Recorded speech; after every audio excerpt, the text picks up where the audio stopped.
Welcome to Gathering in Beauty. My name is Maria del Carmen Suescun Pozas, and today we're going to be with Christian de Vietri. Christian de Vietri is an artist who is recognized in the art world for his large-scale, abstract, non-figural or non-figurative sculptures that are found in public spaces around the world, in China, Europe, the USA, and Australia. You are now also known for your small-scale sculptural, intimately public figural and non-figural pieces, monumental nonetheless. Christian's sculptures have also been exhibited in galleries and museums internationally, such as the Columbia University Wallach Gallery, the projects in New York, the National Gallery of Bulgaria in Sofia, the Art Gallery of New South Wales in Sydney, the Gallery of Modern Art in Brisbane, the Museum of Contemporary Art in Sydney, the National Gallery of Australia in Canberra, and the Institute of Contemporary Art in Perth. Christian's artworks have been acquired by several public collections, including the Emily Fisher Landau collection in New York, the Ashti Art Foundation in Beirut, the Kerry Stokes collection in Australia, the John Curtin Gallery collection and the Curtin University collection in Perth, the Art Bank collection in Melbourne, and the Art in Australia collection in Sydney. Numerous awards have been bestowed upon Christian. Most notably, he was recognized in Australia with a Citizen of the Year award for his contribution to visual art in Western Australia. His education as an artist began with a BFA in visual art at Curtin University of Technology in Perth, Australia. He went on to study at the School of Fine Art in Marseille and the National School of Fine Art in Paris. And in 2009, he completed an MFA at Columbia University in New York. In addition to his studies in contemporary visual art, Christian has undergone formal training in the field of traditional Indian art and architecture under the tutelage of Dr. Jesse Merkai in the Vishwakarma lineage of Dr. V. Ganapati Stapati. He's also a student and practitioner of Kashmir Shaivism under the tutelage of Paul Mueller Ortega and Mark Ditskowski. Several streams of knowledge come together in the work of Christian de Vietri. He engages both with ancient tradition and with cutting-edge technology. And in this sense, his process is one of sculpting the future with the past for the present. His sculptures could be understood as natively digital, because even though they are manifested in the world of material form, they are generally designed virtually in a digital sculpting environment. Christian the artist is also an authorized teacher in the lineage of Hatha Yoga. Christian, welcome. Thanks, Maria. Thank you so much for inviting me to talk today. As I went over your sculptures, and the sculptures that are featured on your website, the year 2016 stands out as a year of the big and the small in sculpture. And I really mean great contrast. I can imagine you in your studio working simultaneously on 2 3-dimensional sculptural pieces. One is perhaps your most well-known artwork, a 30-meter elegant, abstract, minimalist sculpture located in Perth, Australia. Spanda, which has become somewhat of an icon for the city. It could be described as monumental in terms of its dimension. And the second piece, which also could be described as monumental, not in terms of its dimension. It's a gold-plated bronze piece, 21 by 8 by 9 centimeters in dimension. And this is the piece that you're going to be talking about today. A piece of monumental dimensions, although viewers are going to be surprised when they see it. So today we wish to turn to this piece and the making of this sculpture and the man behind this sculpture, and speak about being and becoming. So many worlds converge within Christian, the man, the artist, the practice, and the works, art and science of the West and the East, the physical and material, and the subtle or immaterial, the visible and the invisible. Christian, how did this presentation come about? Well, Maria, yeah, this presentation came about first really as a series of notes. I was taking a series of notes as I researched the life of Matsyendranath, and I was gathering representations of him, looking back through history at different representations, with the intention of creating a sculpture. So after then creating the sculpture, I synthesized those notes into a readable form so I could share it with others. And then in 2009, I was invited by Robert Moses to publish the text as a short essay. And that text was titled, "Who is Matsyendranath?" That was published in Namarupa, his Namarupa magazine in 2019. Then in 2020, I was invited by Vijaya Lakshmi Vijayakumar, the director of the Center for Soft Power in India, to give a 10-minute talk on the topic of Matsyendranath within the context of the Global Utsava of Indian Soft Power. So I was very grateful for that invitation. And as I prepared for the talk, though, I realized quite quickly that 10 minutes wasn't going to be enough, not nearly enough time to cover the potential of what could be said and what I'd researched in my process. So when you invited me to speak here, Maria, I thought this could be a good occasion to provide more elaborate and deeper access to the work, to the artwork, and to the process of how it came about. So that's a bit of the backstory, how we got here. So I'll show you an image of the, let's have a look at an image of the sculpture so I can, so this is actually a rendering of the sculpture. And you'll later see some images of the sculpture fabricated in gold.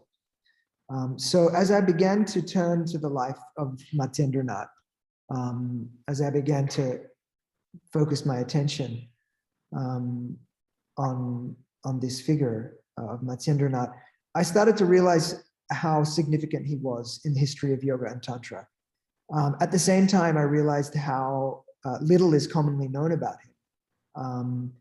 And so my attempt in creating the sculpture was twofold in a way.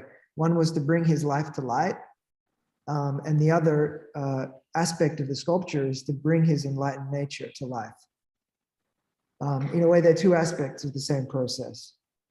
So what I'd like to do with this presentation is to share some of the research and the introspection that I went through to capture the essence of Matsyendranath in sculptural form.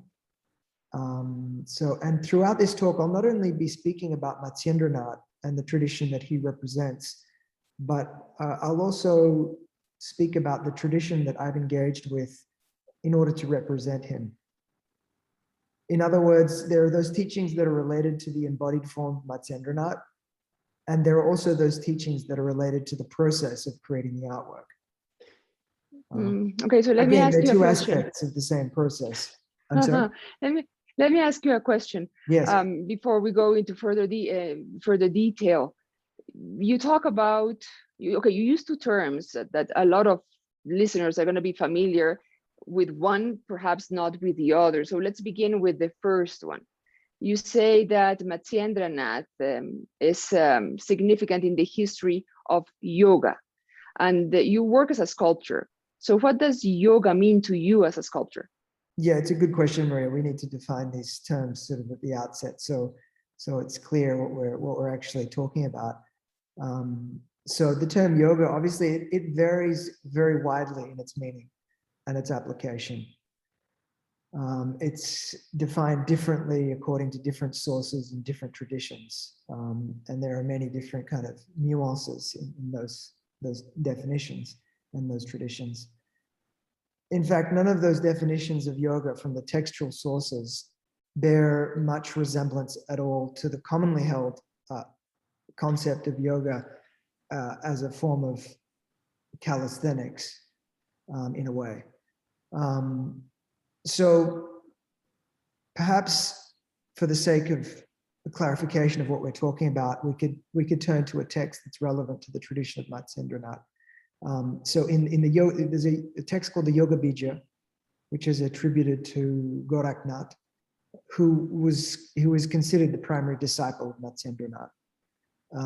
And we have a definition in that text of yoga, verse 89 to 90. So, and that is, so yoga is defined, Goraknath writes, as unification of the many pairs of opposites, the unification of the in-breath and the out-breath, the unification of the sun and the moon, and the unification of the individual self with the Supreme Self.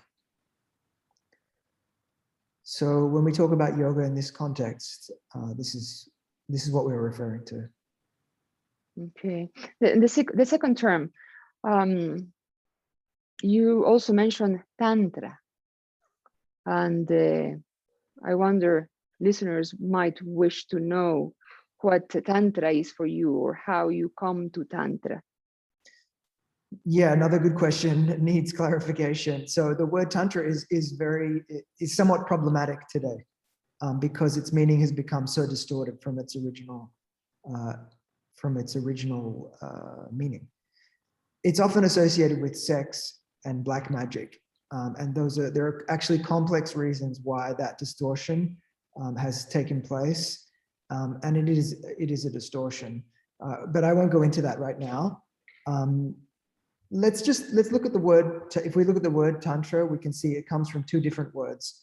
The first is the word Tanuti, which is to expand, and the other one Trayati, to break free. So, but we're talking about, when we talk about break free from what? What do we mean? The practitioner of Tantra, and so Tantra we consider, it's a system of knowledge and also of practices. The tantric practitioner seeks to break free from limiting conceptions and limiting experiences of the body, limiting experiences in their speech and their mind. It's a process and a system for breaking free, for the individual to break free of their misperception of reality, basically, with the ultimate goal of experiencing themselves, with the ultimate goal of experiencing their true nature. The true nature of themselves is everything, essentially. The thing is that at some point in our lives, even before our lives, we lose this innate experience of unity and freedom that is our essential nature. So the tantric system is a body of teachings and practices for returning to source, basically, while still alive and without renouncing the world. So I can picture you as a sculptor trying to integrate into your work these teachings. And I wonder what the best way of doing it could have been. So what it seems is that you come to Matsyendranath and you learn about Matsyendranath. So what role does Matsyendranath play? So how do you come to know Matsyendranath, first of all? So I was first introduced to Matsyendranath within the context of Hatha Yoga that I learned from Acharya Dhammabodhi Saraswati. And Matsyendranath within that lineage is considered as the progenitor of the tradition. It's the progenitor of the Hatha Yoga tradition. And the way I really came to know the figure of Matsyendranath was through a direct engagement with those practices. There are several different meditation practices actually that involve the inner visualization within the imagination of the embodied form of Matsyendranath and the lineage of teachers. I've been a practitioner of Hatha Yoga since 2012, and as you said, I'm also an authorized teacher in that lineage. And in addition to my engagement with the Hatha Yoga tradition, during my study and practice under the tutelage of Mark Duszkowski, I was also exposed to the influence of Matsyendranath within the context of the Trika, Kala, and the Kubjika traditions. And this is how Maria and I met. We met through Mark. Yes, that's oh my goodness, more than a year ago now. Yes. Yeah. Okay, so you start practicing yoga, hatha yoga, training. You end up training in hatha yoga to become an authorized instructor. You had been practicing sculpture for a long time already, because this happens in 2012. You had already graduated. You had already produced sculptures. You're born in Australia, and Australia is on the east. We are in America. There, we say we are in the west. So you are Eastern. You're from the east, but of course, this is not how it works. So how did your interest on the east, the Eastern traditions, Eastern culture, Eastern spirituality, when did it happen? How did it come about? Yeah, it's a great question, Maria. It's a bit of a long answer, so I'll try to answer it in the best way that I can. So perhaps going back. Time for storytelling. Okay. So if we going further back, let's say in history. So when I was a very small child, and I think this is the case for a lot of artists, I had just a deep desire to translate visually what was on the inside, to the outside. So from a young age, I really organized the purpose and the direction of my life around that impulse. And I always loved to draw and to make things. My first encounter with art, other than the art that I was making myself, was when I was 7 years old. My parents took me to the Museum of Modern and Contemporary Art in Nice, in France. And in that museum, there was an exhibition of Yves Klein sculptures. In fact, it's a permanent installation there. And also, there was one room in particular, which I remember very vividly. And it was a room full of his sculptures that were all coated in his signature cobalt blue, Yves Klein blue color. So I remember when I entered the room that I had this feeling that all the objects, though they were different in their appearance, they were also bound together by a universalizing force.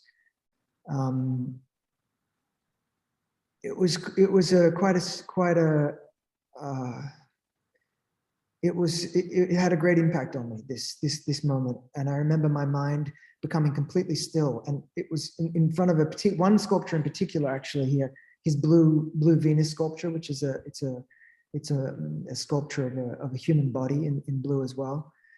And at that sense, I really felt so vividly, the mystery of art, the timelessness of art, the importance of art, the beauty of art. And really at that point, I knew that this was what my life was going to be about. And in a sense, throughout my life, I've just followed that impulse. And I followed that interest throughout high school and university. And eventually I found myself in the art world in New York after graduating from Columbia University. And so I was working more or less within the contemporary art world. Now, there is this notion that we speak about, which is the dark night of the soul. And in 2012 was really sort of a dark year of the soul for me. And I really experienced a kind of total collapse of all perceived meaning in my life. And I really reached a kind of a rock bottom. I mean, anyone who's ever been through anything, like that will know what I mean. At the same time, though, simultaneously, I was exposed for the first time to the liberative knowledge and the practices of the Indian tradition. So in an authentic way, because I was aware of them, but I hadn't really been exposed to them authentically until that point. And this began to really completely reconfigure what I understood to be the purpose of my life. And it catalyzed my life in a new direction towards the pursuit of truth. And so instead of searching externally for meaning, I turned within. And what's beautiful about the Indian tradition is that not only is there an exceptionally clear articulation of the nature of reality, and the ultimate purpose of life, but there is also a methodology for attaining it. So there is a practice, and many different practices actually. And so at that point, I became a practitioner. It could be helpful to mention that there are various. I'm certainly not the first Western artist to have been influenced by the East. Let's just say that. Many Western artists have been influenced by the Eastern traditions. We know, for example, Richard Serra was inspired by his travels to Zen gardens. We know John Cage, he spoke about this idea of imitating nature and its manner of operation, which comes directly from the Swami Kumaraswamy, Ananda Kumaraswamy. John Cage's artworks are often spoken about in terms of a kind of a blend of modern art with his own interpretation of Asian thought. One other example could be Matthew Barney, who engaged with the aesthetics of Asian ritual in drawing Restraint 9. And so all these artists, I mean, just to name just a few, they were drawn somehow to a tradition other than the one that they were born into. And this interest was integrated into their work. In this sense, they synthesized aspects of foreign culture into a pre-existing identity, artistic identity. I'm just using these three as examples, just for the sake of putting everything into perspective. I'm not criticizing their work in any way. In fact, I greatly admire it. But it's important to be clear about the underlying intentions behind it, because for me, the way I came to be influenced by Eastern spirituality was quite different. So I encountered the Indian tradition in the pursuit of embodied realization of truth, we could say, and I'm sincerely engaged in that process. I really wasn't looking for anything to add to myself, because at that point I was really trying to like empty out identifications, if you know what I mean. But as I became more and more attuned to the process of inner growth that happens as a result of spiritual practice, I began to wonder what role art can play in the process of creativity and in the process of liberation, and how I might be able to serve others through my own creativity, through my work. So what I didn't want to do was import Eastern ideas into a Western framework.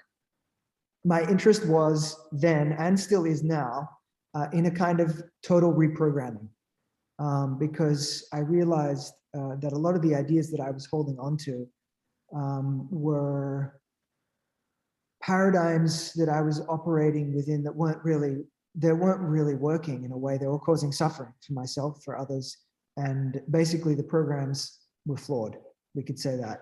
So I really wanted to understand how traditional sacred art operates and is considered within its own context, because I felt there was also a wisdom there that I hadn't encountered that wasn't present in contemporary art. In the contemporary, in any case, the contemporary art discourse that I'd been exposed to. So slowly and methodically, I sort of turned my attention towards the artistic forms that are associated with yoga and meditation, and specifically those forms that are associated with the tradition of Kashmir Shaivism, which I was engaged with. I knew that these forms had to be held within an appropriate vessel. You know, a wine needs a cup, and in a sense, the wine and the cup need to make sense, need to have a coherence within themselves. And so this eventually brought me to the Mayonic tradition. Also, the Mayonic tradition is also known as the Vastu tradition, or also the Vishwakarma tradition. This is a tradition that could be understood, could be considered as the root tradition of all artistic forms that we consider Eastern. But they actually also permeate the Western tradition in ways, in many different ways, but I won't go into that right now. But let's say that the basis of the tradition is that creativity is a sacred gift, And from this perspective, the act of making art is a process of aligning oneself with the creative potency of consciousness, and also the universal principles of the operations of consciousness. So in this sense too, it's a form of yoga, like we've described previously. The individual artist and the universal artist become one. The goal of art for the viewer, also from this perspective, is yoga for the viewer as well. There's a lot more we could say about this, but but hopefully that's enough just as a bridge. What's a little uncomfortable, I believe, for a lot of people when they perceive this work today is that the work in a way doesn't fit with contemporary notions of artistic freedom. On the other hand, it doesn't fit into the museological approach of Asian art, which tends to view these objects as kind of ancient relics of the past to be categorized and arranged. When we see Asian art in museums, they're kind of dislocated from the original context. They're divorced from their intended functionality. The work I'm doing is truly ancient, it's true, but it's also timeless. It's timeless in a way, and also contemporary and future-oriented in another way. So I move forward with it because I'm driven by a sense that the wisdom that's conveyed by these traditions has really great relevance for the present. You know, we live in a world that's become divorced from the sacred, essentially, in large part, and we see the wounds of this disconnection all around us. And I think that if we're to survive, and not just survive as a species, but to thrive, I believe it begins with the reevaluation of the sacred, which could heal the creative spirit of humankind.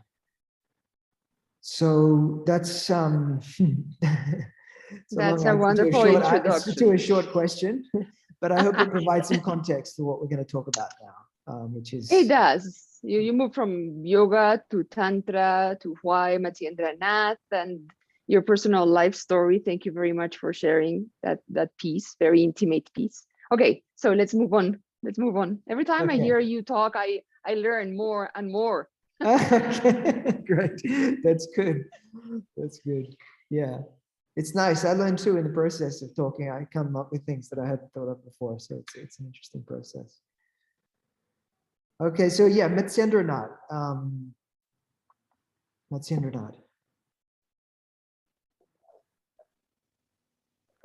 So Matsyendranath is he's said to have lived in between the 7th and the 10th century. We actually don't have an accurate date.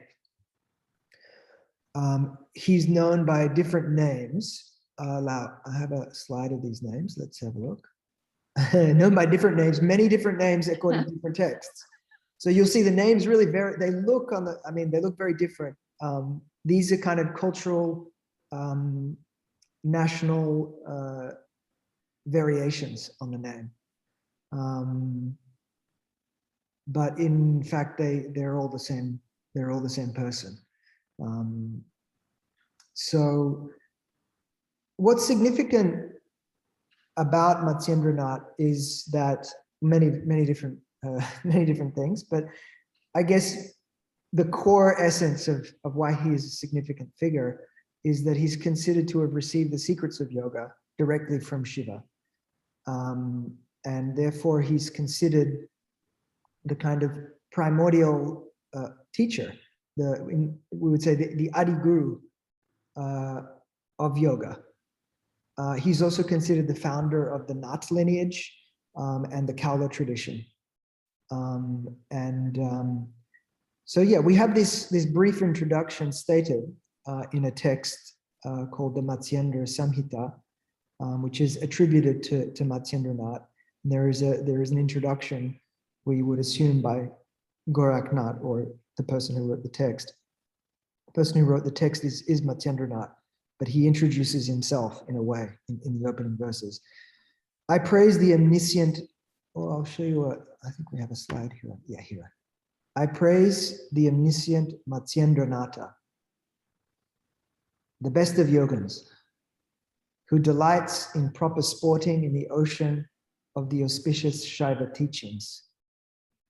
I pay homage to the spotless Matsyendranath, who got to know the essence of the teaching, which is difficult to obtain in the proper way, directly from Shambhu. So this is a beautiful quote. This is a translation by Ksaba Kis, who did an amazing job of translating the Matsyendra Samhita and commenting on it. Christian, during our conversations, we always came back to the fact that you are engaging with history, with the past, but I can't help thinking that as an artist, you are also doing history with a capital H. So how important is it for you, not the past, because clearly it is, but also the role you play as a historian with a capital H? So would you share with us a little bit about the place of history in your work? It's true, in a sense, I put on the historian's hat in this process, but I don't pretend to be a historian.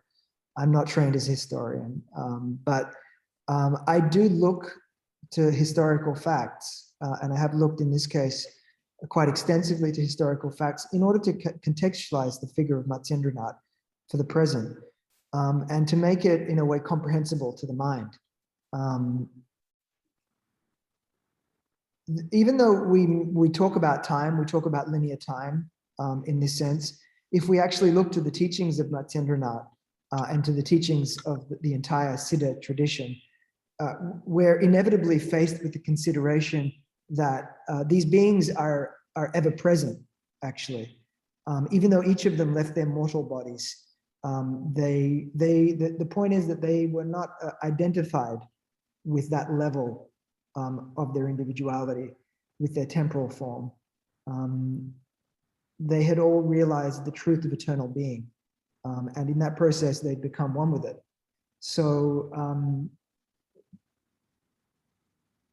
what we're talking about, one with what? we should answer the question.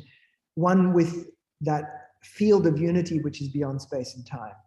So we must keep in mind, from the vantage point of this tradition, space and time are not linear. They're not considered linear, but rather they're the causal principles for the moment-to-moment emergence of the manifest world from that field of unity that is beyond form. So that's sort of history and non-history all in one. But yeah, we have, in a sense, history does serve this purpose of putting everything into a perspective for our own comprehension. At the same time, we have to hold this understanding that, well, in fact, he's beyond those limitations. So let's time and space. So Matsyendranath he's revered all throughout Asia, and in many different traditions, both in the Hindu and the Buddhist, as well as the Sufis. They refer to him as Pir Matsyendranath, meaning saint or spiritual guide. I'll show you a list of, so here's a list of temples. 7 different temples in India dedicated to Matsyendranath.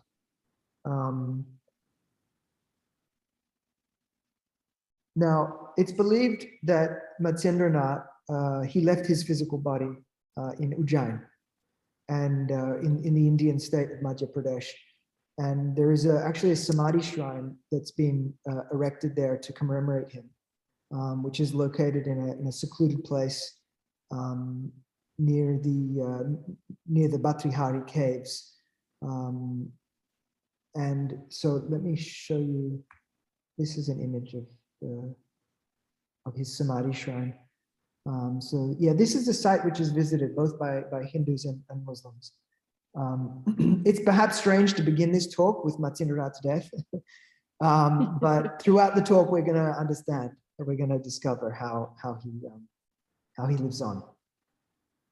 That kind of makes sense to me, because you're talking about the dark night of the soul, and it's just a small death in a way, and then that's where your new beginning begins. Yes, yes. The beginning of the discovery of eternal life, in a way. In death. Yeah.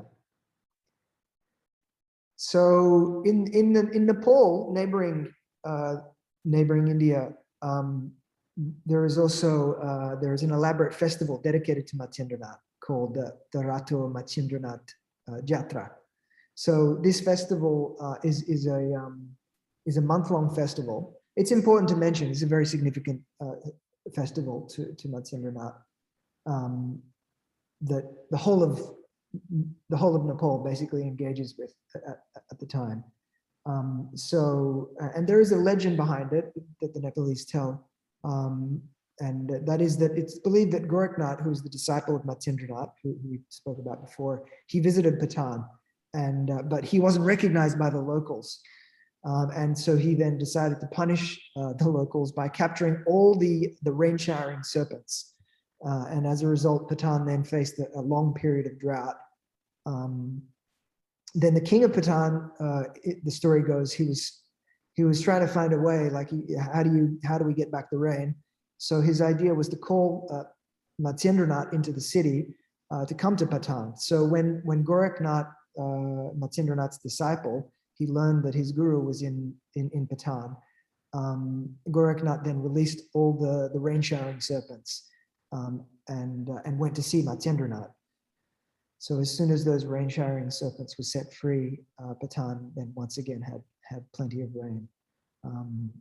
So obviously there are many different levels to this story that we could go into. Mm-hmm. It's a mythological story, but I'll show you for now some images of that. So this is an image of Rato, red Matsyendranath in Nepal. And here is an image of part of the festival, which involves a sort of a long procession. The sculpture is actually taken out of the temple and it's inside this chariot, and the chariot is then taken through the city.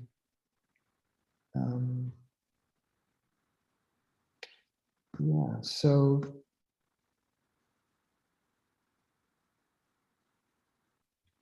oops. Yeah. So that was one of the places that I traveled to throughout different during my trips to. When did you begin your travels in Asia? That was it was right after I'd made Spanda. I began to really travel. I sort of gave up my base and just packed things up and sold everything, and I just traveled around for a couple of years. And so my first trip actually to India was to Chennai, and during that trip I traveled through Tamil Nadu, and on other occasions I also went to Varanasi, then a couple of times, and then to Karnataka. Another occasion I went to various different places in Maharashtra. I also spent several periods of time living in Nepal and in Thailand as well. Recently, I've started to travel in China, and that was after I was invited to create a large-scale sculpture in Zhengzhou. That was in 2017. Yeah, it's interesting, this question of location, because, like, as a practitioner of yoga, and someone interested in this tradition, I was compelled to go and see these places, for myself, to really experience the roots of these traditions. But I should say too, though, that both my meditation teacher, Paul Milo Ortega, and my Vastu teacher, Dr. Jesse Massey, both of them are Western teachers, born in America, actually. But both of them have been authorized by Indian gurus to teach their respective traditions. And so this is not uncommon, actually, these days. because there is a process of transplantation happening, whereby these traditions are now spreading and taking root actually in the West. What's important is that this is done in an authentic manner, in a way that doesn't sever the roots of the tradition.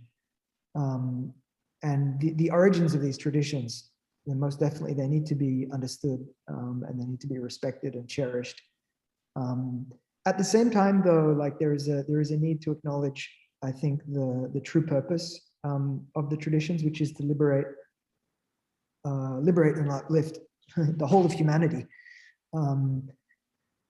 Yeah, so also something else that I could mention is, in a sense, that when we practice, through the act of practicing, we travel to that space, the actual space of the teachings, where the teachings come from. And every individual, no matter where they are and who they are, they have access to that space, because the truth of reality is to be found within. Even though there is a myriad of different expressions externally of how these traditions and these practices manifest in the material world. So it's makes me think of travel and journeying. You're moving in space. It's a sort of pilgrimage somehow. As an artist, you discover the teacher, and then you start traveling. You need to go to those places where that person, that you find devotees, but also for source of inspiration, but also a need to immerse yourself in that environment, just to wait and to listen and to be present. It's a very interesting combination of moving outwards in order to be able to go inwards. Absolutely, yeah, and this idea of pilgrimage is really accurate in a sense, and there are many different traditions have this idea of the pilgrimage. You have to go somewhere, travel somewhere, which is very significant. At the same time, we have to understand that there is the pilgrimage to the heart, which happens at every moment of our lives. We have that opportunity to access that space within ourselves. So perhaps, since we've talked about time and space, we've covered time and space briefly. Although you are blowing time and blowing up space. Hopefully we've blown up time and space. you acknowledge the two, but then you say, well, but they're not really real. Not, yeah, they're real only in the relative sense. It's true. Yeah. Yeah. Which can make the historian very uncomfortable. It would, I'm sure it will. Very uncomfortable. So speaking of history, there is another aspect too that we could talk about in terms of history, and I guess in a way that relates to the work of the historian as well as the artist, and that's the textual sources. So there's a kind of there is the history in terms of chronology and his life, and then there's also the sort of layering of texts, and which happens and which are passed on through the ages. So that was another important part of the process, was to really look at where Matsyendranath is present in the textual sources, and in a way that was sort of another way to delve deeper into the life and teachings of Matsyendranath. So there are several texts that are said to have been authored by Matsyendranath. One is the Matsyendra Samhita, which I mentioned before. The other one is the Kala Jnana Nirayana, which Stella Dupree did an amazing job of translating. And there are many references to Matsyendranath in all different other sources. For example, Abhinavagupta, the eminent philosopher and tantric master of Kashmir, in what's considered his most significant work, the Tantra Loka, he honors Matsyendranath in the very first opening verses of the text, and he credits him as the originator of the Kaula tradition of Tantric Shaivism. that here's a text here which has been shared by permission of Paul Muller Ortega. His translation, which goes, "May the mighty sage Machanda, originating founder of the Kaula dispensation, be gracious and kindly disposed to me. He who in every outward direction operates and sets in motion by means of the differentiating energies, the reticulated magical net, red with passion, formed of an alternating pattern of knots and empty spaces, and which appears as the vast canopy of extended cords." So in this beautiful, it's a beautiful passage, really beautiful, and we can sense, you can sense the reverence of Abhinavagupta, even though he himself was a great master. You can sense the reverence that he accords to Matsyendranath and the place that he puts Matsyendranath, which is right at the beginning of the Tantra Loka. So Matsyendranath was a fisherman by caste and by trade, and so when we speak about the net in this case, the net is his fishing net. Also, the net, as with all of in Abhinavagupta's writings, there's always multiple different meanings that are there at the one time. So the net is also Indra's net, which describes the infinite interconnectedness of the universe. The net, we could also think of the tradition of Tantra itself, which in a way which it teaches the weaving of universal consciousness into the fabric of worldly life. This notion of the net and weaving is often used in reference to Tantra, to the teachings of Tantra. It was, in fact, this passage in particular, the fact that Matsyendranath occupies such a significant role in the tradition of Kashmir Shaivism, that compelled me to devote such time and attention to the sculpture. Matsyendranath is also mentioned in the Hatha Yoga Pradipika, which is, a foundational core text of Hatha Yoga, authored by Yogi Swatmarama. In the opening verses of that text, too, we have reference to Matsyendranath and the lineage reaching back. This is verse 5.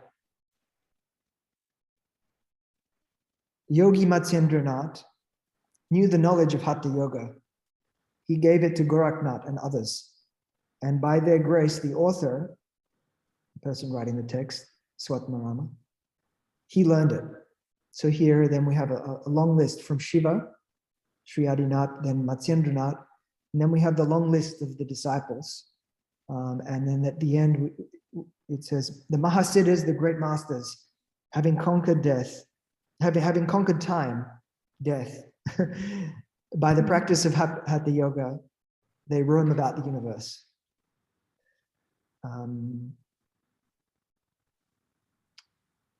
We also have another text worth referring to, which is the Goraksha Shataka, which is Goraknath's text, and he invokes his guru in a similar manner in the opening verses of that text.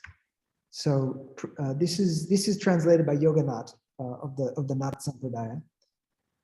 Praise to the venerable Guru, the embodiment of the supreme bliss, who grants the bliss of experiencing oneself as the supreme eternal self, by nearness to whom the body becomes transcended as pure and blissful consciousness. To that yogi who, being steadily fixed inside the light of the flame of his soul, by the virtue of his yoga practice, sings to the true principle, causing the time of ages and eras. To that venerable Minanata, Matsyendranath, the great ocean of knowledge and joy, surpassing the qualities of existence and non-existence, where the foremost Lord himself has merged in equability, I worship continuously. Let's go back to this what we were talking about earlier, the artist as historian, the artist, the sculptor as historian. and you've been very judicious. You've gone to the sources. You go to the place where this was born, when this originally happened, the point of origin. And then you go to the sources, because for us historians, and I just gave away a clue, us historians, I should not say that, but the sources are very important. Every human being telling stories, don't we go to the source, to the origin, to the beginning of an account? But as a sculptor, as an artist, the sources for you are, or work, or function, or need to be translated, or need to manifest something in a way that historians, when they write, for instance, well, they manifest in writing. So how does this work of coming from the sources, working with the sources, staying with the sources, then end up going into your process as an artist? Yeah, it's a good question, interesting question. It referring to sources from the perspective of doing this kind of work is quite significant for a few different reasons. Firstly, in a practical sense, there are what we call dhyana shlokas, which are visualization descriptions, which describe in writing the visual form of a deity or a siddha. And those are typically for inner visualization practices, but they're also used as the basis for creating paintings and sculptures. So there's that, just a very practical function to look back at the texts, because those descriptions are written there, basically.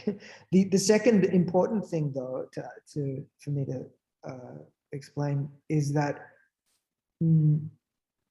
this kind of artwork is not self-expression in the sense that we understand it. I could say it's self-expression, like capital S, capital S self-expression. But I have to make this point clear because contemporary art is generally thought to be an expression of the personality or the individual, the creativity of the individual who made it. This paradigm focuses on the expression of individuality and the development of an individual style. I'm sure anyone who thinks of contemporary art nowadays will understand what I'm talking about. But to make an artwork such as the sculpture of Matsyendranath, the guiding precept is the surrender of the personal ego to the wisdom of tradition. So that's like the starting point. So in a way, referring to sources is kind of a way to keep the ego in check. What I'm doing with this work, what I'm focusing on, it's not, I'm not trying to remix Asian culture in a way with popular culture or in a postmodern fashion. It's not at all about my own personal style. What I'm engaging with this kind of work is it's an ancient visual language, which is developed for very specific reasons to transmit spiritual teachings. These teachings can only be adequately conveyed if specific rules are followed. It's like when you learn a language, like there are specific grammatical rules that allow you to form a sentence. So the ultimate goal here is that the viewer has a direct experience of the form, the ultimate goal is that the viewer has a direct experience of what the form seeks to embody, I should say, rather than experience of me. So from this perspective, the artist is just a conduit. To ensure the purity and the accuracy of that transmission, I refer to sources and I follow traditional rules and principles. So it's a way to ensure that the artwork becomes like a reliable reference point for others. When we talk about transmission, it's like we're talking about a stream of knowledge that comes from source. And we could think of tradition in a sense like the banks of a river that guide and preserve the flow of the wisdom. Nowadays, with the globalization of yoga, so we have this understanding, like both in the tradition of yoga and in the tradition of art, that I'm speaking about. They follow the same principles. So with the globalization of yoga, what was once like a raging river has become a kind of a trickle, the source of which remains quite unknown and vague to most people.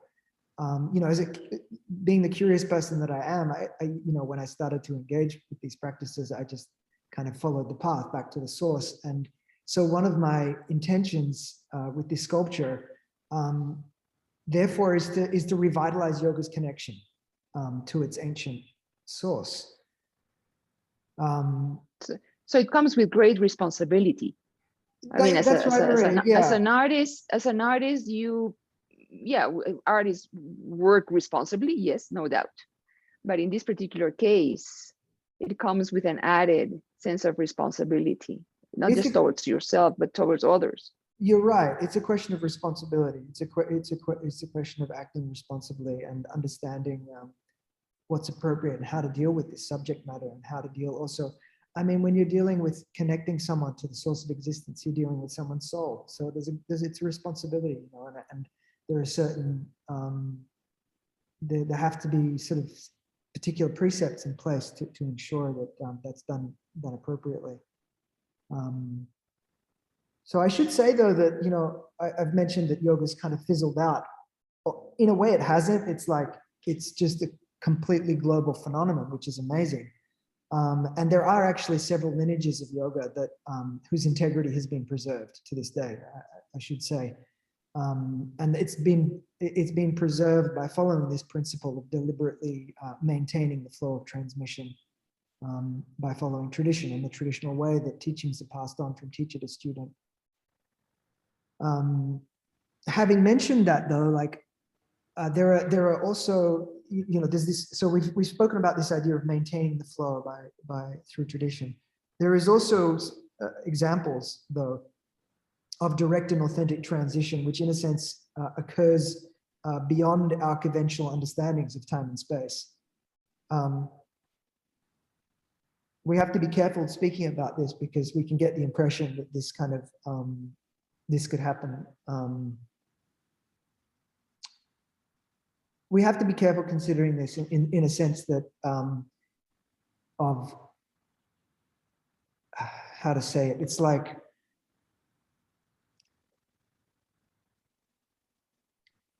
we don't want to delude ourselves into thinking that it's happening to all of us. Let's just say that. But let me explain the examples I have in mind, and it's become more clear. So, so there are examples of direct and authentic transmission, which, so I'm presenting like sort of exceptions in a way to the rules also that I'm presenting. so you get an understanding of the nuances of the whole idea. So there are two examples that I could mention, which are quite relevant today, and relevant also for yoga, people practicing yoga today. The first is the late Krishnamacharya. So Krishnamacharya is widely regarded as one of the most significant influences on modern yoga in the 20th century, because he's really basically responsible for the spread of postural yoga in the West. Krishnamacharya, he claimed to have received direct transmission of sacred knowledge at the age of 16 from a disembodied siddha called Nata Muni, which informed his practice and theory and his teachings of yoga, which have then been passed on and are being practiced by millions of yoga practitioners throughout the world today. An account of this story is written in a book that he wrote actually called Nata Muni's Yoga Rahasya.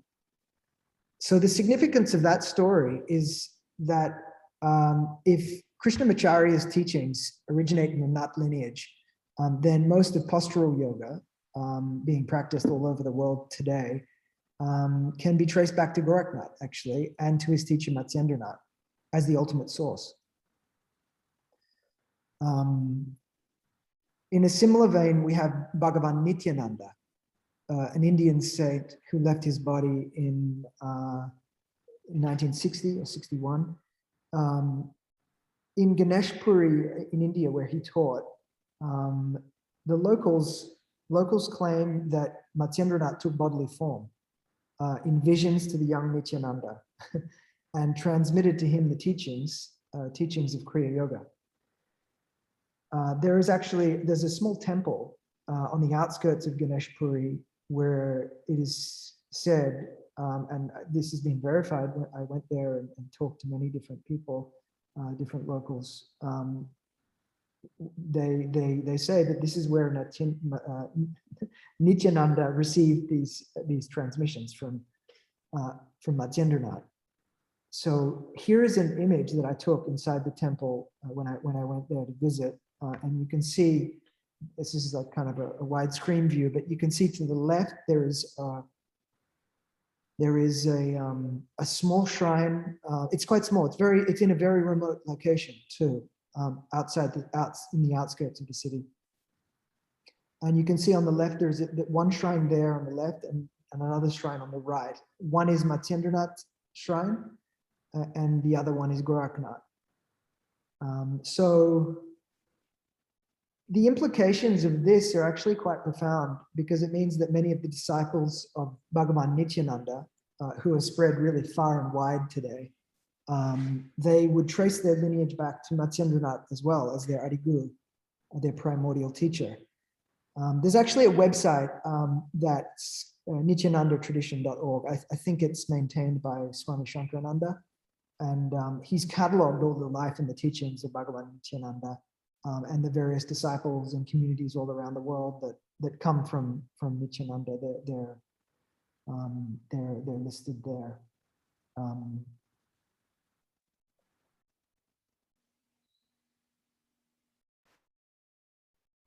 So having looked at these various different examples in the present of Matsyendranath, we haven't really gone into in detail the life of Matsyendranath. So let's take a look at that now. There are many different variations of the story of Matsyendranath. Like sort of regional cuisines, they vary across different cultures and traditions. In one particular text by Abhayadatta called The Life Stories of the 84 Mahasiddhas, there is an account of each of the Mahasiddhas and one of Matsyendranath. So the story contains Matsyendranath, obviously, and also two main characters, Shiva and Parvati. In this myth, as with many of the myths of the Indian tradition, there are characters that speak and act like in a play. But there is also a deeper level of interpretation, in the sense that these characters represent universal principles. And so it's worth bearing that in mind as I read the story. So this is a paraphrasing. This is my paraphrasing of the story, which is present, which is written by Abhayadatta. Okay. Okay, so the story of Matsyendranath. Matsyendranath was born in eastern India and was a fisherman by caste. At some distance from Kamarupa, there was an ocean where he caught fish and sold them at the local market. One day he caught a very huge fish, and when he tried to draw it out of the ocean, he was not able to. And instead, the fish dragged him deep down into the water. The fish swallowed him whole, but he was protected by his good karma and did not die.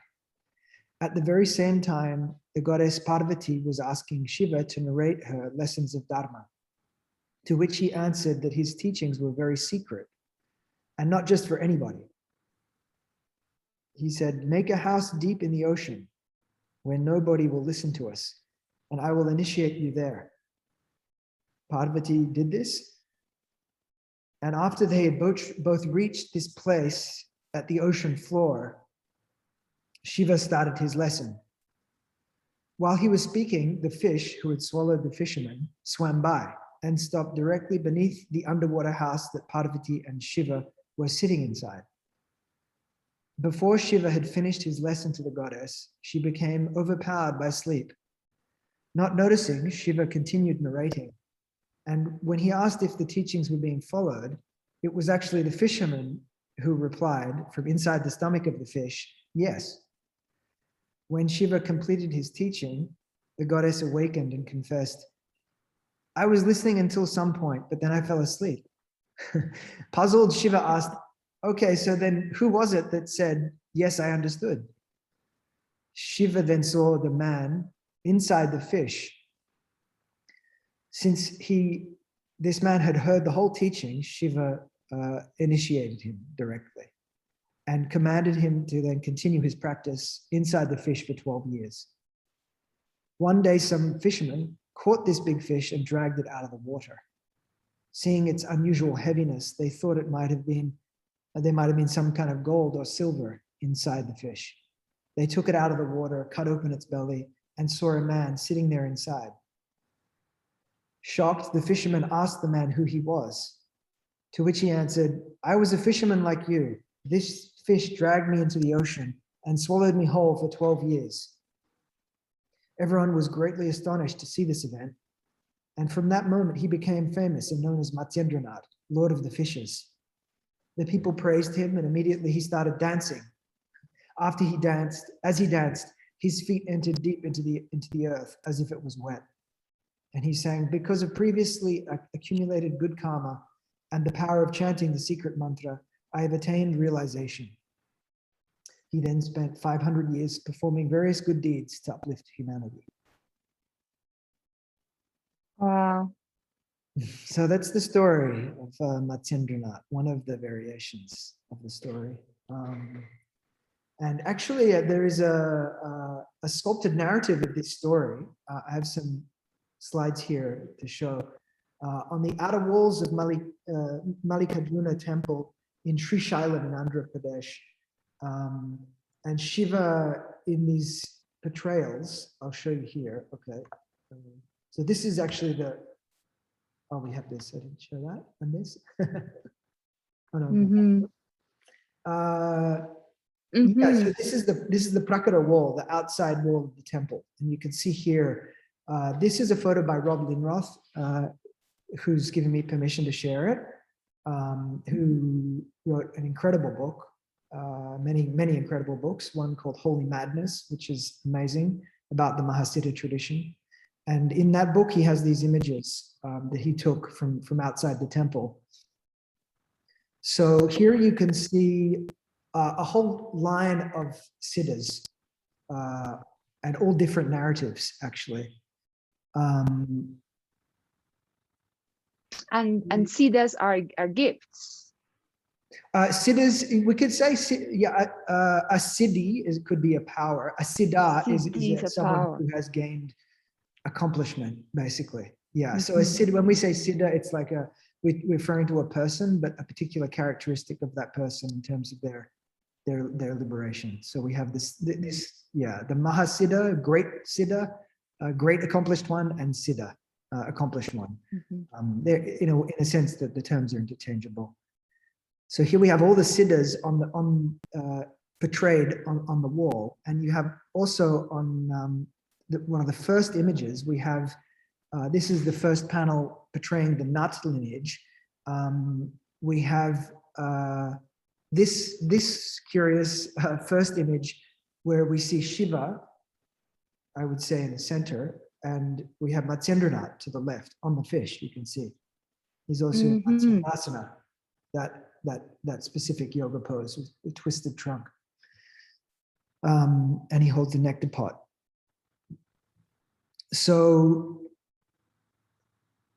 let's have a look. So here we have the narrative. This is the first panel, and then there is another panel depicting him actually swallowed by the fish.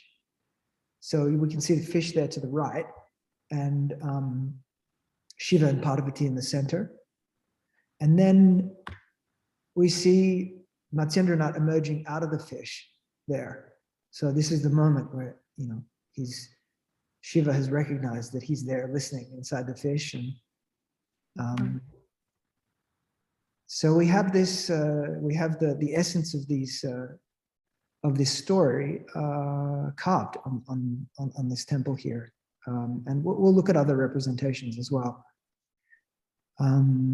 So we have this story that I've just recounted, and then we have this depiction of the story. So what's important to understand is that the story operates on many different levels. On one level, it's like a magical tale of an ordinary man's adventure to an underwater realm, and it's fantasy in a certain way. I mean, it doesn't make any logical sense, although it's very beautiful. On another level, though, we consider it mythology that points towards a truth that can only be communicated in twilight language. The most compelling interpretation that I've come to in my own process of reflection and contemplation of the story is that the fish, in a way, is a vehicle. Takes him down. In essence, the fish is yoga and meditation. It's that vehicle which brings us to the deepest depths of our own, the deepest place, the subtlest place within ourselves, the depths of our own oceanic being. And in a sense, the myth demonstrates that when we recede into this place, into our inner being, to that secret space, we hear sacred knowledge. In Sanskrit, we have a beautiful term for this. The beautiful term, the word is shruti, which means that which is heard by revelation. So Matsyendranath was inside the fish for 12 years, which illustrates what's humanly possible if we commit ourselves to spiritual practice for an extended period of time. It's also worth noting that the story, it bears quite a striking resemblance to the Judeo-Christian Jonah, who's swallowed by a fish, swallowed whole, and he also spends time in the belly of the fish. I think it's not 12 years. It's in that version of the myth, it's like 3 days and 3 nights, I think. We also have another analogous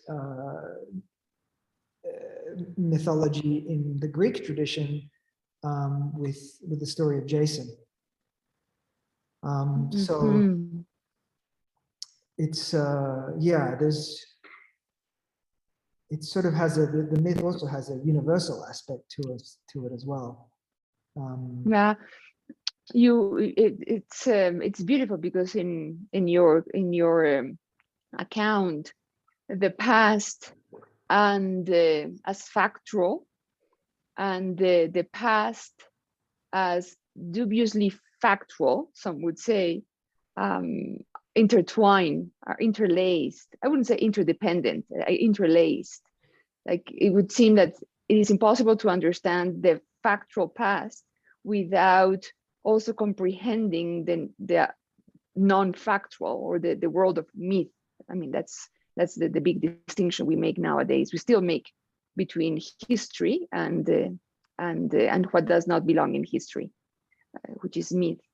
And I see you use the language. You use the term twilight language, and to anyone listening, twilight language seems to make sense in the context of yoga and tantra and the East. Of course it makes sense. I don't think artists, contemporary artists would say that they function or they appeal to twilight language. Nevertheless, twilight language is like everyday business for artists. It's everyday business for anyone who's trying to connect, to relate to sources, primary sources, or material that is source of inspiration. So can you kind of expand, take us on that direction of twilight language? Sure, twilight language. It's intimately related with. It's like the building blocks of myth in a way, and Joseph Campbell spoke about the role of myth quite a lot, and he's, in my opinion, an authority on the subject. And he said that myths are the world's dreams, that they're archetypal, and that myths and dreams, they come from the same place, from realizations of some kind that then must find an expression, a means of expression in a symbolic form.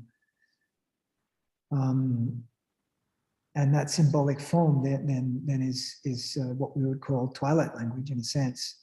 But we could go a few steps further though, and we could say that also myth and twilight language serves some very practical functions.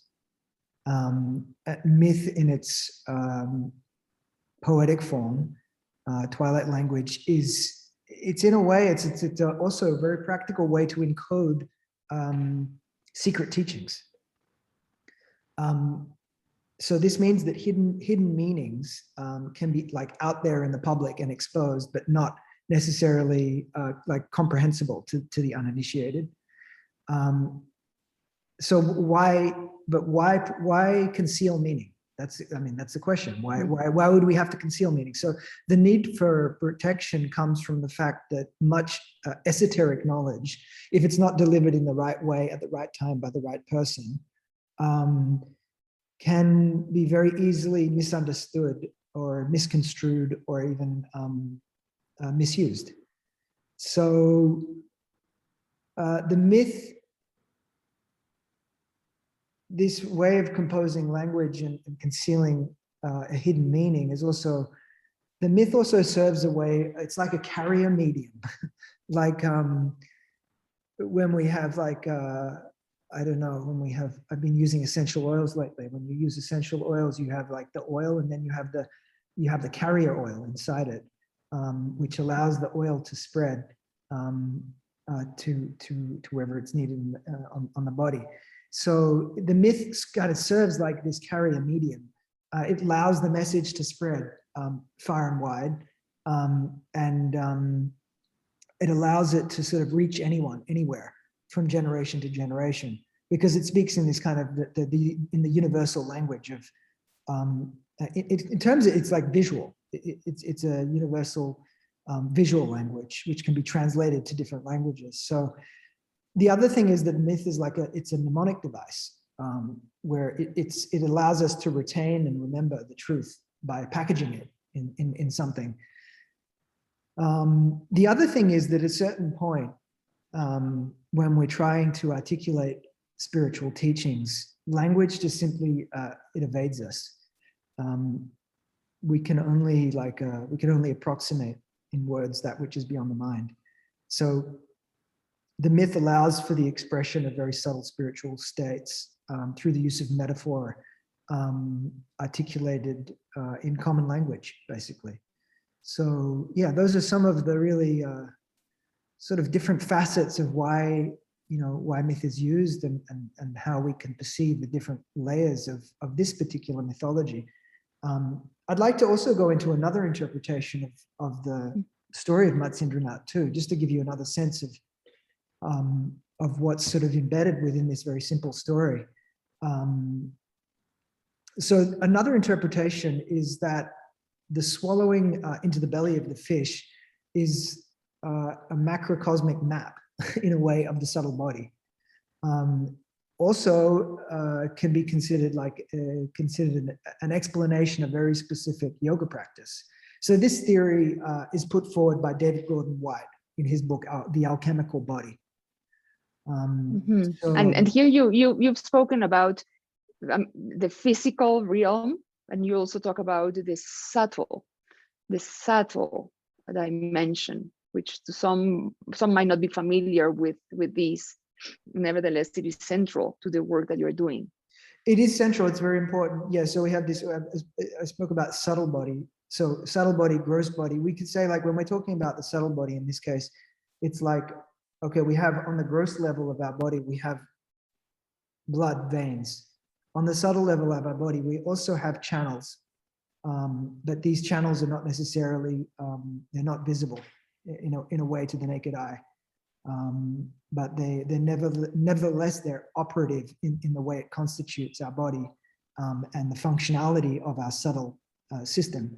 So that's very central to really, really core understanding this question of the nadis, the chakras, all this different aspects of the subtle body of the way that we're constituted. So in Hatha Yoga, in the tradition of Hatha Yoga, there's three main nadis, we could say channels in the body. One is the lunar left channel, which is the Ida. The other is the solar right channel, which is the Pingala. And then there is the central channel, which is the Sushumna nadi. So these nadis, so Gordon White, he points out here that these nadis are identified as actually confluent with the river geography of the holy city of Benares. So Benares, Kashi, Varanasi. So before the urbanization of that city, of the city of Benares, the Ganges was composed of like a string of island pools and lakes. And during the rainy season in Benares, these bodies of water, they would flow and form one stream. So they'd kind of string together. These lakes and pools would form together into one stream. And that single channel is called the Matsyendranath, the lake of the fish belly. And so that stream runs between two rivers, one called the Varana in the north of Varanasi, the other one called the Asi in the south. So we have this term. Benares is that city which lies between the two, Varanasi. So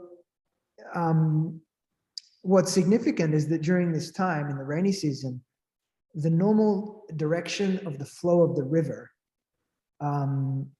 is actually reversed. It flows back. So the Ganges flows back into its tributary. And so Gordon White, he points out that this periodic backflooding of the Ganges, it's actually contextualized in terms of yogic physiology. And he gives a reference from the Linga Purana, which explains this association to Matsyendranath. So I'll read that here. So Pingala is the name by which the fiery nadi is praised. And it is known to be that dried up stream, the Asi, which runs by the place where the tank named the Trembling Sun stands. Ida is that name by which the lunar nadi is praised. It is known to be the Varana river, where the Keshava temple is situated. That nadi which runs between the two is glorified as the Sushumna and known as the Matsyendranath. It is praised as a stream running in both directions. There where two currents come together as the fish belly pool, a bath yields liberation. That place is indeed praised as the fluvial Brahma syllable. So it's quite complex in a sense, but it's very beautiful in another way how these meanings have been embedded and how these are interpreted as the myth of Matsyendranath. So the fish belly, in this, from the perspective of this interpretation, is the Sushumna nadi when the flow is reversed. So we can also decode it, even a step further. In fact, Gordon White points to this idea that it's even more than just a macrocosmic reproduction of the structure of the subtle body. It's also an explanation of a yogic practice. Specifically the yogic practice of pranayama, of one particular pranayama called kumbhaka, and the results of that practice. So in that practice, we have to understand that the practices of yoga, they all deal with somehow the functionality of the body, the movements of the body. So in this practice, there is a pumping of the breath, like bellows, like the bellows of a fire. And in this process, there is a clearing and an opening of the central channel, which allows for prana. Prana, we could say, is like a life force, life energy, to rush in and rise upwards, contrary to the normal flow of bodily fluids, which is downwards. So according to the Hatha Yoga tradition, this reversal of prana flowing upwards instead of downwards, this is what yields liberation and immortality. When we're talking about when we're talking about this goal of yoga being immortality or liberation, when we talk about immortality, we're not talking about the body lasting forever. We're speaking about the realization of the eternality of pure being, the realization of the essence of consciousness, which is eternal. So the mythology of Matsyendranath inside the belly of the fish, it's a hidden. It operates on so many different levels, and in this sense, it's actually a description of a yogic practice. It's also a way of indicating Matsyendranath's state of realization. In other words, he was a being who permanently abided and who permanently abides in this upward rising central fish belly channel. So yeah, many different layers to the story when we go into it. It's important to point these out because we can see that the myth is really multi-layered and multivalent in that way. And as well as in the textual sources and as a story, we have it articulated in words. In addition to these textual sources, we also have representations, of course, like we've seen on the temple walls. And this mythology is conveyed through art, and it's portrayed in different ways in different times. So one important aspect of the process in creating this artwork was to look back in history, how this myth takes on a form. So I'd like to show you a series of images of different representations that I came across and which I referred to because so this is the first one that I found, and there are many images here courtesy of Himalayan Art Resources, which is an incredible resource for Himalayan art and Eastern art, traditional artwork. So this is actually an initiation card. So it's one of 84.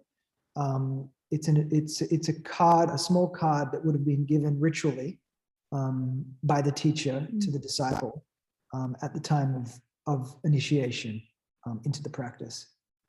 So we can see here two fishermen. You can see Matsyendranath dancing, the two fishermen. And he's coming out from the belly of the fish. There he's coming out. This is right at the end of the story. He's yeah, he's coming out of the belly of the fish.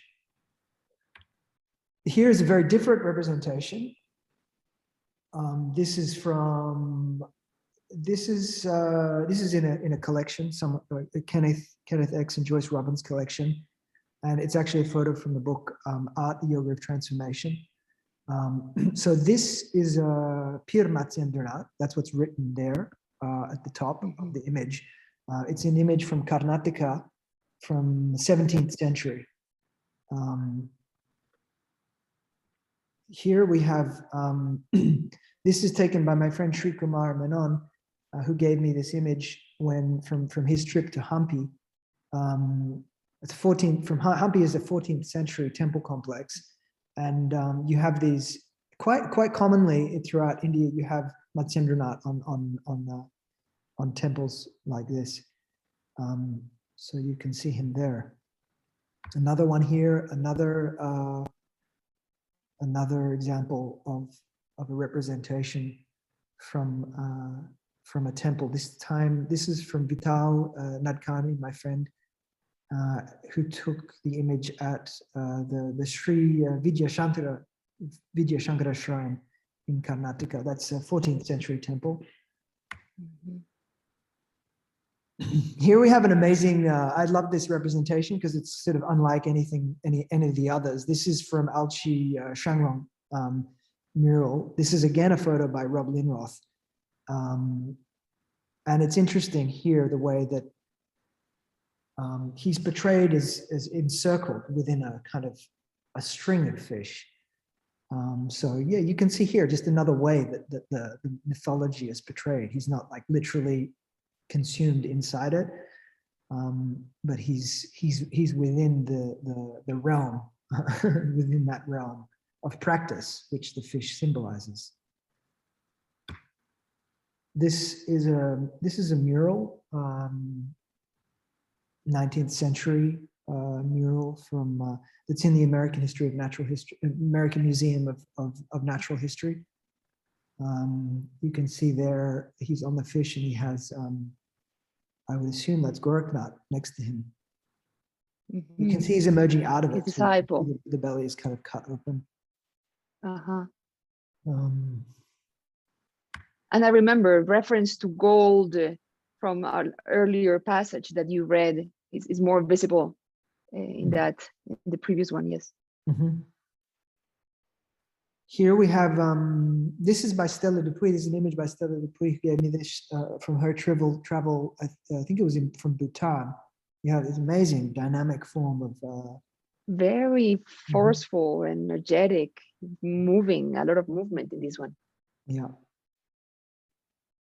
Yeah, very dynamic. Here's a more, this is a,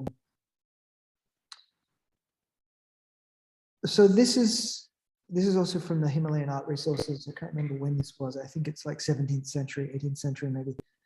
But we see various different sort of collections of siddhas. We have like, sometimes they're portrayed by themselves, sometimes they're in 3, sometimes they're in 8, sometimes you see all 84 of them. So in this is an example of 3 different siddhas portrayed together: Lilapa, Minapa, Matsyendranath, and Varupa. So we see Matsyendranath there in the bottom right. You can see him there on the fish. This is from Bhutan.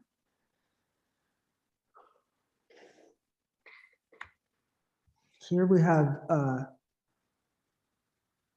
from 17th century from Tibet.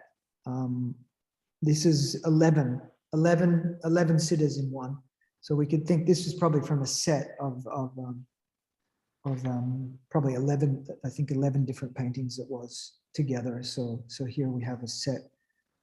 It's quite vague, but I'll show you here. You can see it quite well here. You can see him there again, the same kind of posture emerging out of the fish. By the water, standing by the water. Exactly. This is more contemporary, but I thought it was worth mentioning. It's in a book from, this is from a book, a translation of Abhayadatta's stories. This is actually a contemporary illustration, but it was done by Rosalind White, who was directed by a tulku to do this drawing. I think it was from the 1970s, but she did an amazing job, very good job. Here we had, okay, so here we have like an example of, here are all the 84 Mahasiddhas together. And so representations like this and representations of Matsyendranath, they're as you've seen, they're particularly prevalent in this Mahasiddha tradition. And he's listed as one of the 84 Mahasiddhas. There's actually a large-scale painting that's on the walls of the Dalai Lama's secret temple in the Potala Palace, where Matsyendranath is depicted. It's an amazing, wonderfully elaborate panoramic scene that brings together all 84 of the Mahasiddhas. I don't have, it's a secret temple. I don't have permission to share an image of it here, but it's similar to this image here, although it's much more. It's an entire space with all the Mahasiddhas and their stories laid out, and you can see Matsyendranath there with his fishing net. Actually, so it's just a stunning artwork. So we keep on mentioning this term, Mahasiddha, Siddha. So I think it's also worth perhaps just unpacking that a little bit so it's clear what we're talking about. So as I mentioned before, the literal translation is a great accomplished one, a great adept. So the human beings, the Mahasiddhas, they're the human beings. They're not disembodied gods or goddesses. They're real people who had real lives, and each of their lives actually are wonderfully unique. But they're human beings, all of whom have accomplished the goal of yoga. So that's the point, and that's why they're sort of revered in this tradition in this way. So they're jivan muktas. In other words, they're liberated while they're still alive. And through their spiritual practice, basically they're purified and they're perfected the functioning of their mind and their body, such that they became one with the laws of nature, basically. And in that process, they're released from the cycle of birth and death, as we understand it conventionally, while still living in the world. So this state of human realization, it's this state of realization in which the individual and the universal are experienced as one. To most of it, it's quite hard to, it's sort of impossible in a way to comprehend with the mind, because the human mind is inherently incapable of perceiving that which lies beyond it. In the realm of pure unconditioned experience, which is what we're talking about when we say that this is where they live. I mean, visually, like at the end of the story, Matsyendranath, he dances and he sings, and we can see this moment. You know, it's portrayed in the several different paintings that I've shown. It's also portrayed. This ecstatic dance posture is characteristic, and it's quite common. It's quite a common iconographic trope in the Mahasiddha representations throughout history. In a sense, if we can't explain it, we can show it in this way. Their state of being, which is this fruition of their practice.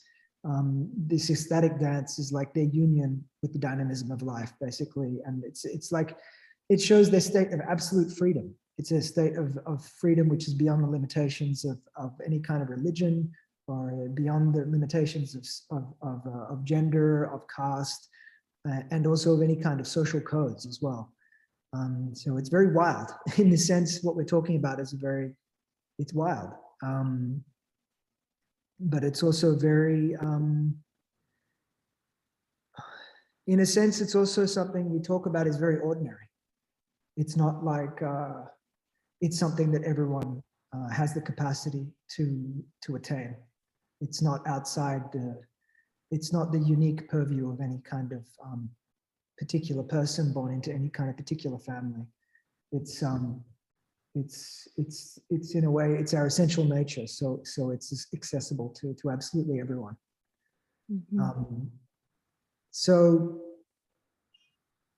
in this case, we could consider you know, this dance posture also, if we think about the interpretation of the myth as a form of kind of a portrayal of a yogic practice. We can also see this dance posture in another way, in a sense, as an expression of the arising Kundalini. So that's also is the goal and the potential result of Hatha Yoga. So yeah, this dance posture, it's something worth mentioning, and I'd like to show you now some images of the actual artwork. Finally, we'll get around to the artwork, and you'll see how those.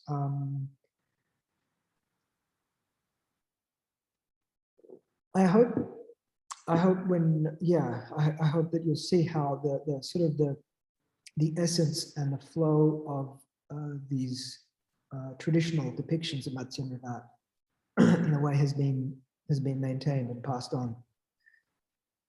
So here is. I have a question, Christian. Yes, Maria. When did it happen, that moment when you said to yourself, I have to do this sculpture? because you, as a practitioner, you just can visualize. As a practitioner, you just can try to come to the teachings from within without having to externalize, without having to manifest. But you felt the impulse to make this sculpture. Yeah, it's a good question. I think, well, you know, when I, as I said before, you know, I was practicing and I was visualizing him, you know, actively. It's a practice, an active practice engages your imagination. And in a sense, like when the imagination is engaged, it sort of becomes a part of you. And it's a practice that I was doing every day. And in a sense, I had this feeling, okay, this is becoming more and more a part of my life. And I'm really getting closer to feeling like what is the essence of this, of Matsyendranath, and what is the significance of him in this tradition. And at the same time, I felt it would be useful. I guess that's what it was, is like, this could be useful for people. You know, this, it's within me and inside me now, but what if I could, I guess it was just this feeling like, what if I could, maybe I could do this, you know, like just a very small, it became a very subtle thing. Like, maybe this could be on the outside. You know what I mean? Like this is on the inside now, and maybe it could be on the outside. That was just the feeling. And you're making it accessible to us all, or to many, to many, because otherwise, who would go to those sources? Who would be reading about those stories? Who would really know what is behind yoga? Yeah, and it serves a very practical function too. It's just like these things, these images. It's not just like a self-expression. It's like we have the texts which describe him, and we also have the artworks which describe him in a way. And there's, I think also what I felt motivated by was that not many people around me understood the significance of him at the time, and I felt like that would be something very helpful for people to connect. Like I said, to connect to the source. I mean, it's just so fundamental. I think that's what's it's missing in the sort of contemporary yoga, global yoga discourse. It's missing, I think, and it's something that could help.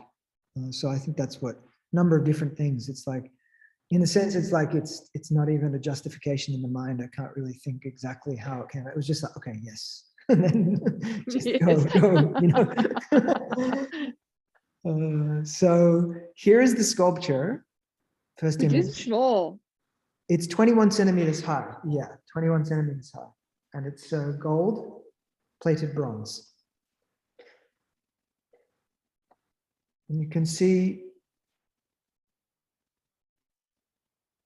I guess what's most immediate. Is it? Sorry? How heavy is it? It's solid, so it has quite a weight to it. It looks completely sort of as if it's going to take off, but in fact, when you hold it, it has a very very interesting weight to it, which is kind of contrary to the upward movement that embodies. I think the most obvious thing here is that we could mention is the moment, this moment of aesthetic dance, which I've tried to portray.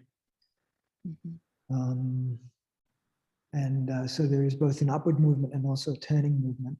And one hand, like you've seen before in the images, he often has one hand pointing to the sky. So in this one, there's one hand pointing to the sky and one to the earth.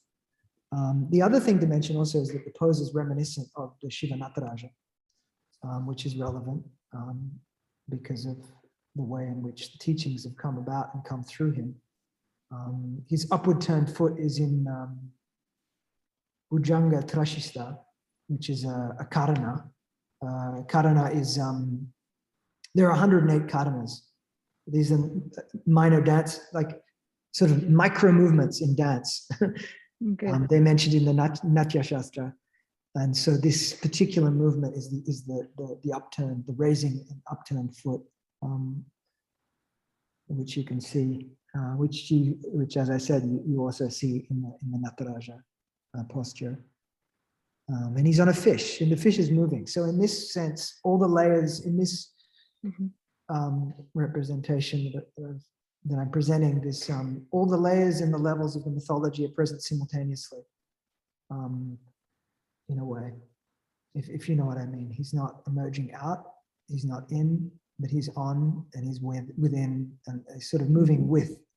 So it's like the time and space of even the mythology I've tried to collapse in that sense, to bring them all together in one moment.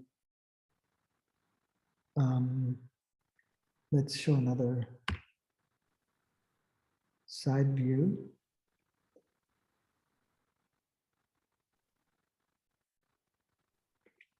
Well, you can see, yeah, it's on the other side. You can see here at the back how I've tried to sculpt the dreadlocks so that they flow with the movement of the body and with the fish.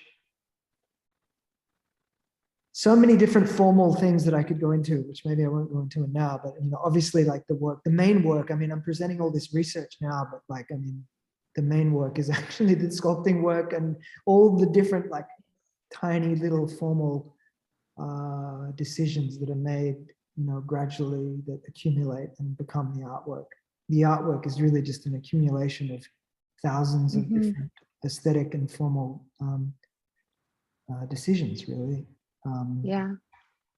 Here's a so that's a close-up. Maybe I can talk about some from the things that are most obvious on the surface first. See, yeah. So you can see he's adorned with he has jewelry, and he has particular kind of, and he has dreadlocks. So he has these are kind of the hallmarks of being a Shaiva yogi. And he has these beads around his neck are Rudraksha beads, which are specific to the Shaiva tradition. And you can see that they're at the junctions, at the nadi points around of his body. So they're placed in very specific places, there and here and here. You can see also in this photo close up, you can see that he has earrings here. Actually, they're pierced through the concha of the ear. So these are ritually given too by the guru in the final stage of initiation in the Nat lineage. And it's a deep cut inside the ear. And splitting the ear in that way is like it's actually a specific nadi as well. And it's said to assist in yogic attainment. And you can see it's a perfect round, it's a perfect sphere, and a perfect torus, we could say, torus shape. And it's symbolic too of the unification of the sun and moon, which we spoke about before in the definition of yoga. So it's the symbol of closed space in form, basically. You can see too, he has these marks here on the forehead. So this is the Tripundra, which is a mark on he's got it there and there and there and here. And so the three means three, so there's the three strokes, and Pundra means one who is released. So it's a mark, it's actually done with ash, holy ash from the fire. It's marked like this on the body, traced along the forehead, and it represents the three powers of Shiva: the power of will, Icha Shakti, power of knowledge, Jnana Shakti, the power of action, Kriya Shakti. So yeah, for those people for those who apply it, it's like a reminder of the spiritual goals in life, and that also the fact of using ash is like reminds you of the truth that someday the body will just turn to ash, and all material things will fade away in a certain way, but the eternal being lives on, and in a sense, that liberation is a worthy goal. Uniting with that eternal source is a worthy goal. So yeah, so those are some, I guess we could say, formal characteristics, formal characteristics of the sculpture that really are the most, I guess, immediately obvious on the surface. I'd also like to share, if we have time, some more. I'd like to share some technical aspects of the sculpture. So we can have a sense, so I can convey a sense of how it was made. So the material and the size and the proportions of the sculpture, they're all very carefully considered, following the iconographic and the iconometric rules of ancient Indian art. So according to the Shilpa Shastras, Shilpa Shastra is their scriptures, scriptures that are expounding the science of sculpture, basically.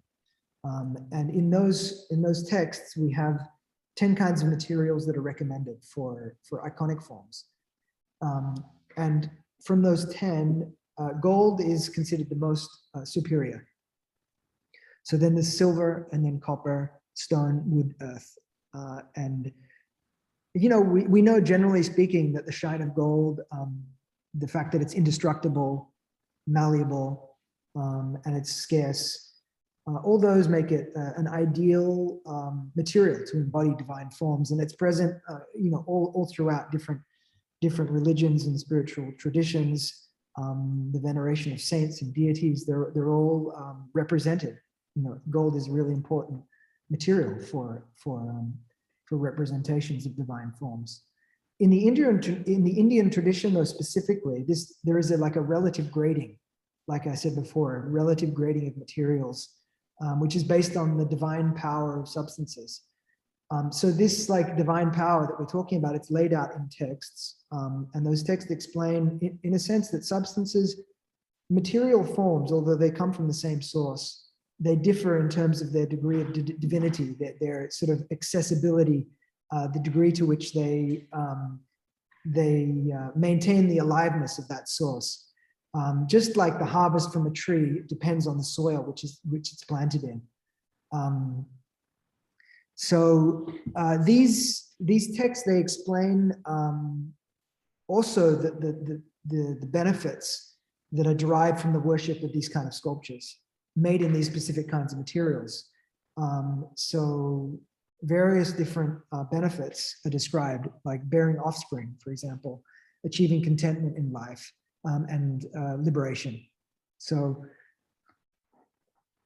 I wonder if I have a quote here from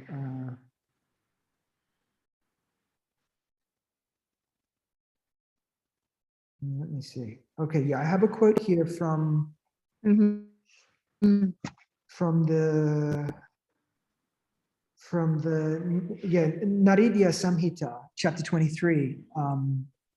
So there's this quote here of so when the deity is made of gold, it brings gold. It brings gold. Yeah, okay. So when the deity is made of gold, it brings gold. Wealth, which is wealth, victory, health, and wisdom. When the deity is made of silver, it brings nourishment. When it brings nourishment, wealth, and growth. A deity made of copper is good for all living beings. When a deity is made of minerals, it brings happiness and delight. So, yeah, that's chapter 23. It gives an example of this kind of how these kind of characteristics are laid out in the your choice of bronze and the gold is, of course, the cost of casting a piece in gold, we can imagine. But the choice of the combination, bronze and gold, why not copper and gold? Why not? Yeah, why did you go for those two? Bronze is traditionally used, and copper, in fact, can't be cast. Copper is beaten. Copper is used as a plating, but copper is not generally used in that way, like casting a solid form. Bronze is used because of the way it flows, and so bronze is really a traditional material that's used for icons at this scale. Yeah. So let's go back to something that keeps coming,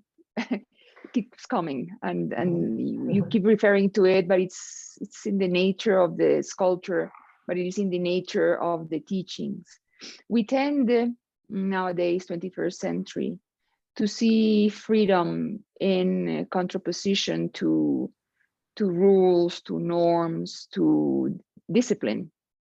And from my very superficial experience of yoga, what I realized is that the disciplining of the body, and I think a person who's an athlete would say the same.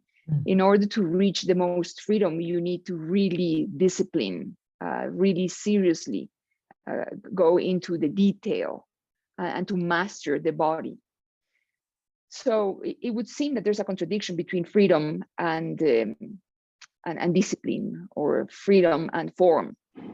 But in this case, and the artist, of course, as you pointed out earlier, absolute freedom. You are seeking absolute freedom as an artist and a practitioner, an authorized instructor of Hatha Yoga. So how do you reconcile? How do you reconcile the two? I wouldn't say in your personal life, but in sculpture, in your work. Yeah, the notion of freedom is so important, and we can understand it on so many different levels. And we have we've spoken about again and again. I've mentioned this idea of liberation and freedom, and also, but as you said, like when we talk about art, we have this idea. Well, we all have this idea of the notion of the artist being free, and it's true that no other role in society is granted this kind of permission. Even today, I mean, the artist is considered as kind of an embodiment of freedom. On the other hand, we also have this notion of rules, and even artists, as we consider them nowadays,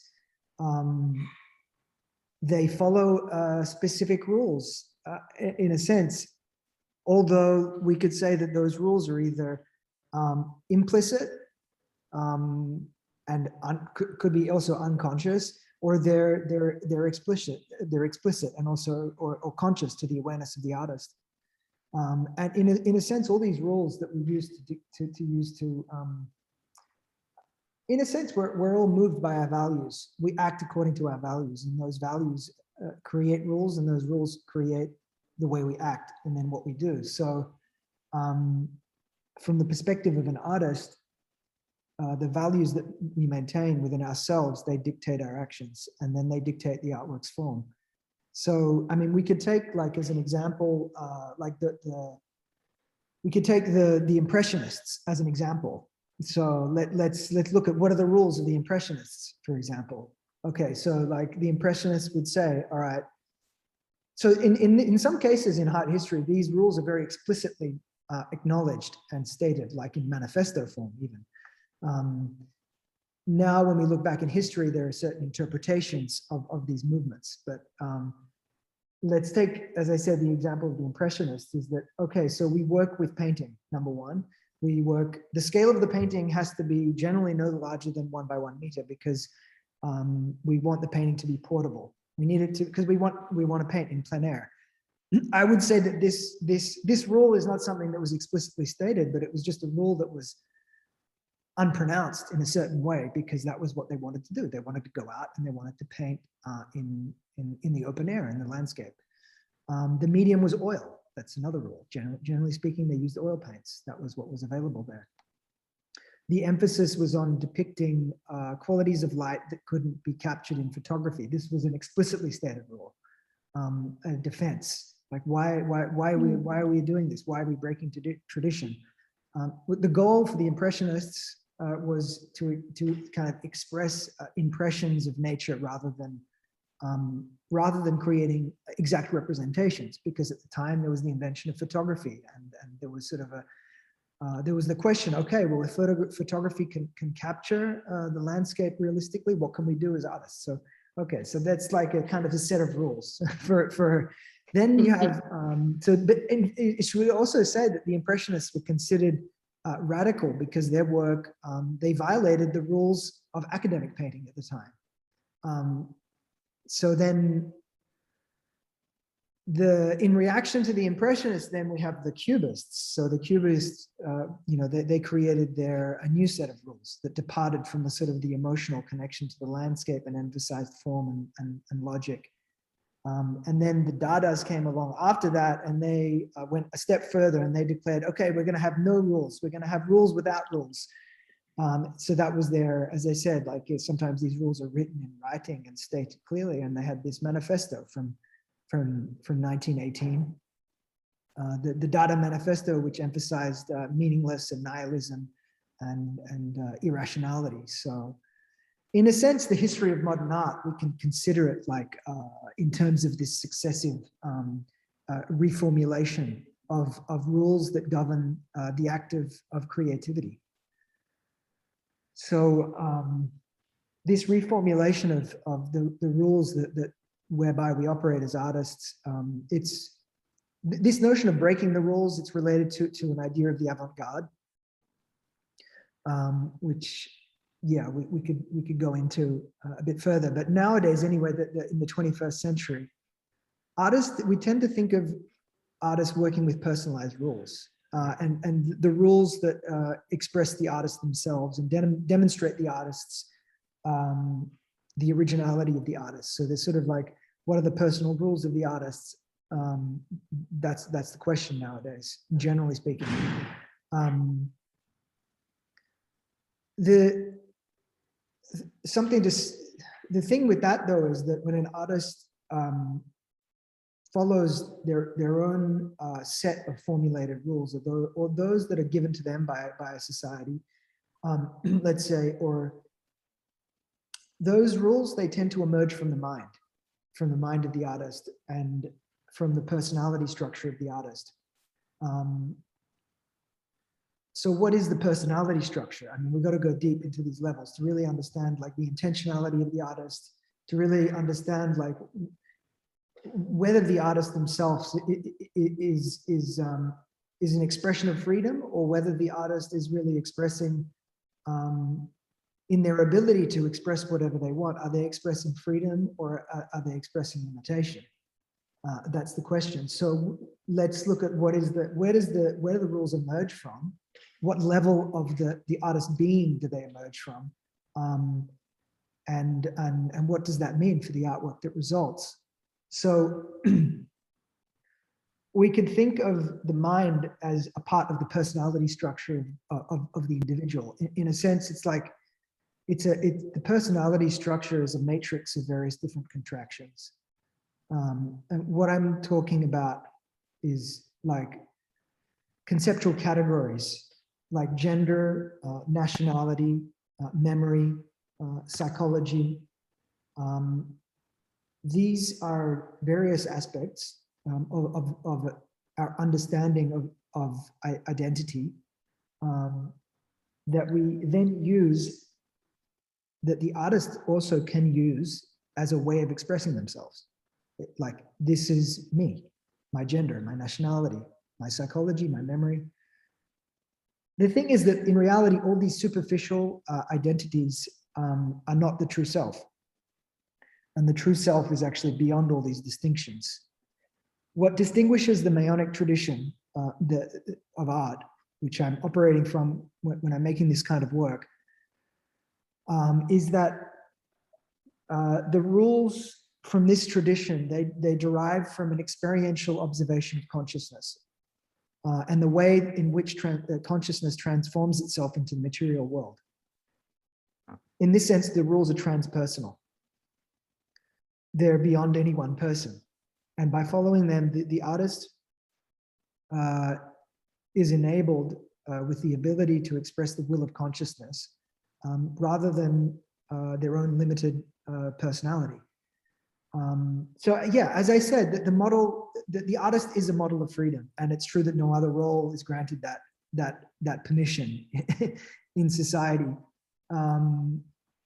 But yeah, the problem is with how we interpret freedom. And is it a mature interpretation, or is it an immature interpretation of freedom? We could interpret freedom immaturely as saying like it's the ability to do whatever we want, to express whatever we want.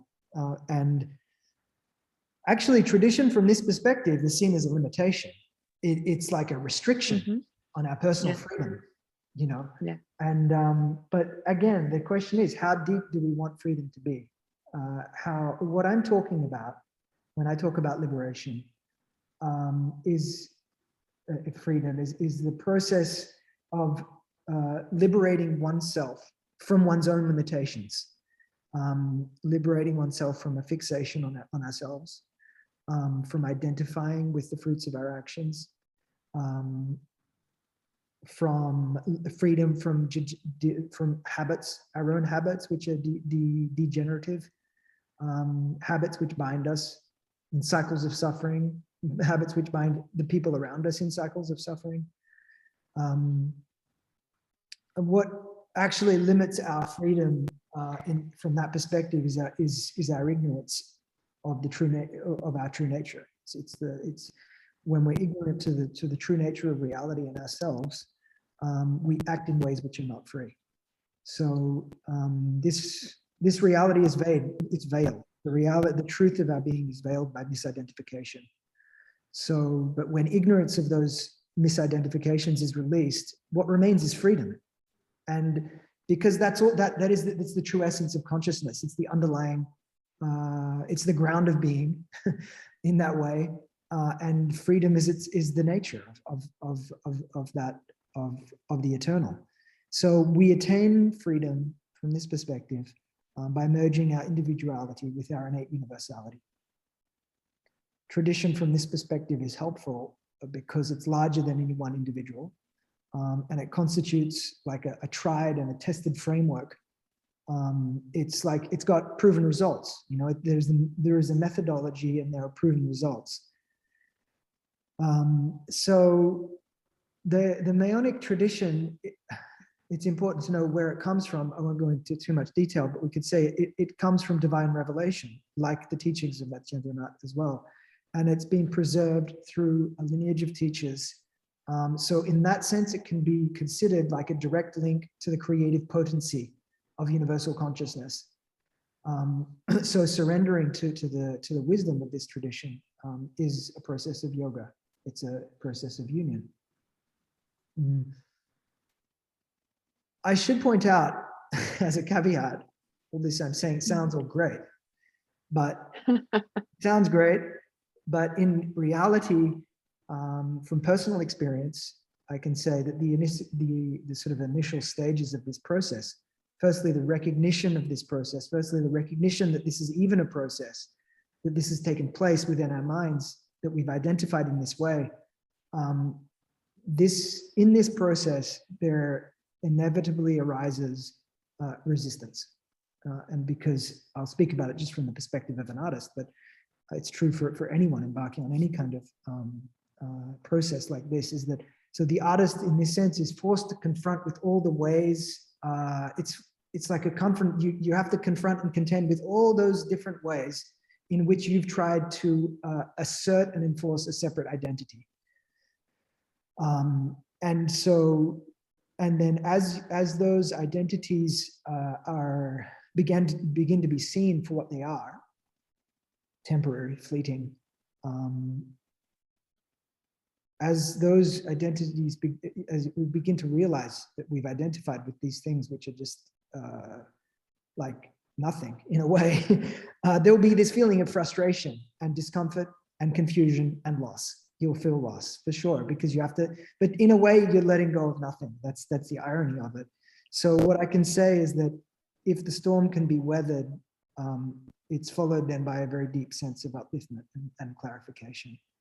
So because it's true that anything surrendered in the process of spiritual growth, it's a universal rule that it's always replaced by something of a higher note, of a higher magnitude. We don't ever know quite what that will be, and that's the trick. We have to just trust in that sense. So that's you make me think of you going as a sculptor from the dark night of the soul to complete loss, but that loss becomes the fullest gain. Absolutely. And sometimes we don't have a choice. I'm talking about a conscious process here. And, you know, like sometimes things are just ripped away from us and we have to just deal with it, you know? But yeah, it's a question of acceptance and surrender in that way, and understanding what the lessons are that we're given in our lives. So yeah, the artwork is, throughout, I mean, when I'm making this work, every little part of the process, there is this, we've spoken about this big arch of the process of going through like a dark night of the soul, and this sort of broader perspective of looking to tradition as a way to, as a sort of an operative, a modus operandi to work. But in fact, all these processes occur on a micro scale at every moment of the work, like every time, like every action that's taken, every decision that's made, in a way, is this experience occurs again and again. In a way, it becomes easier. You see yourself, see things coming up as they arise, and those things which are sort of limiting us, they become more and more subtle, and we can catch them in subtler forms. So yeah, we've spoken about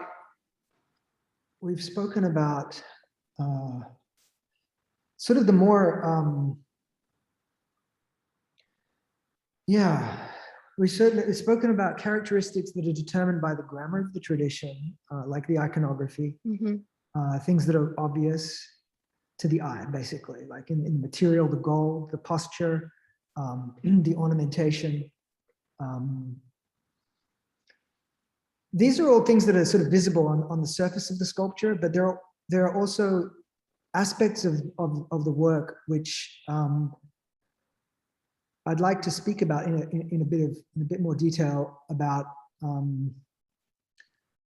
There are aspects of the sculpture's design which operate at the subtle level of perception.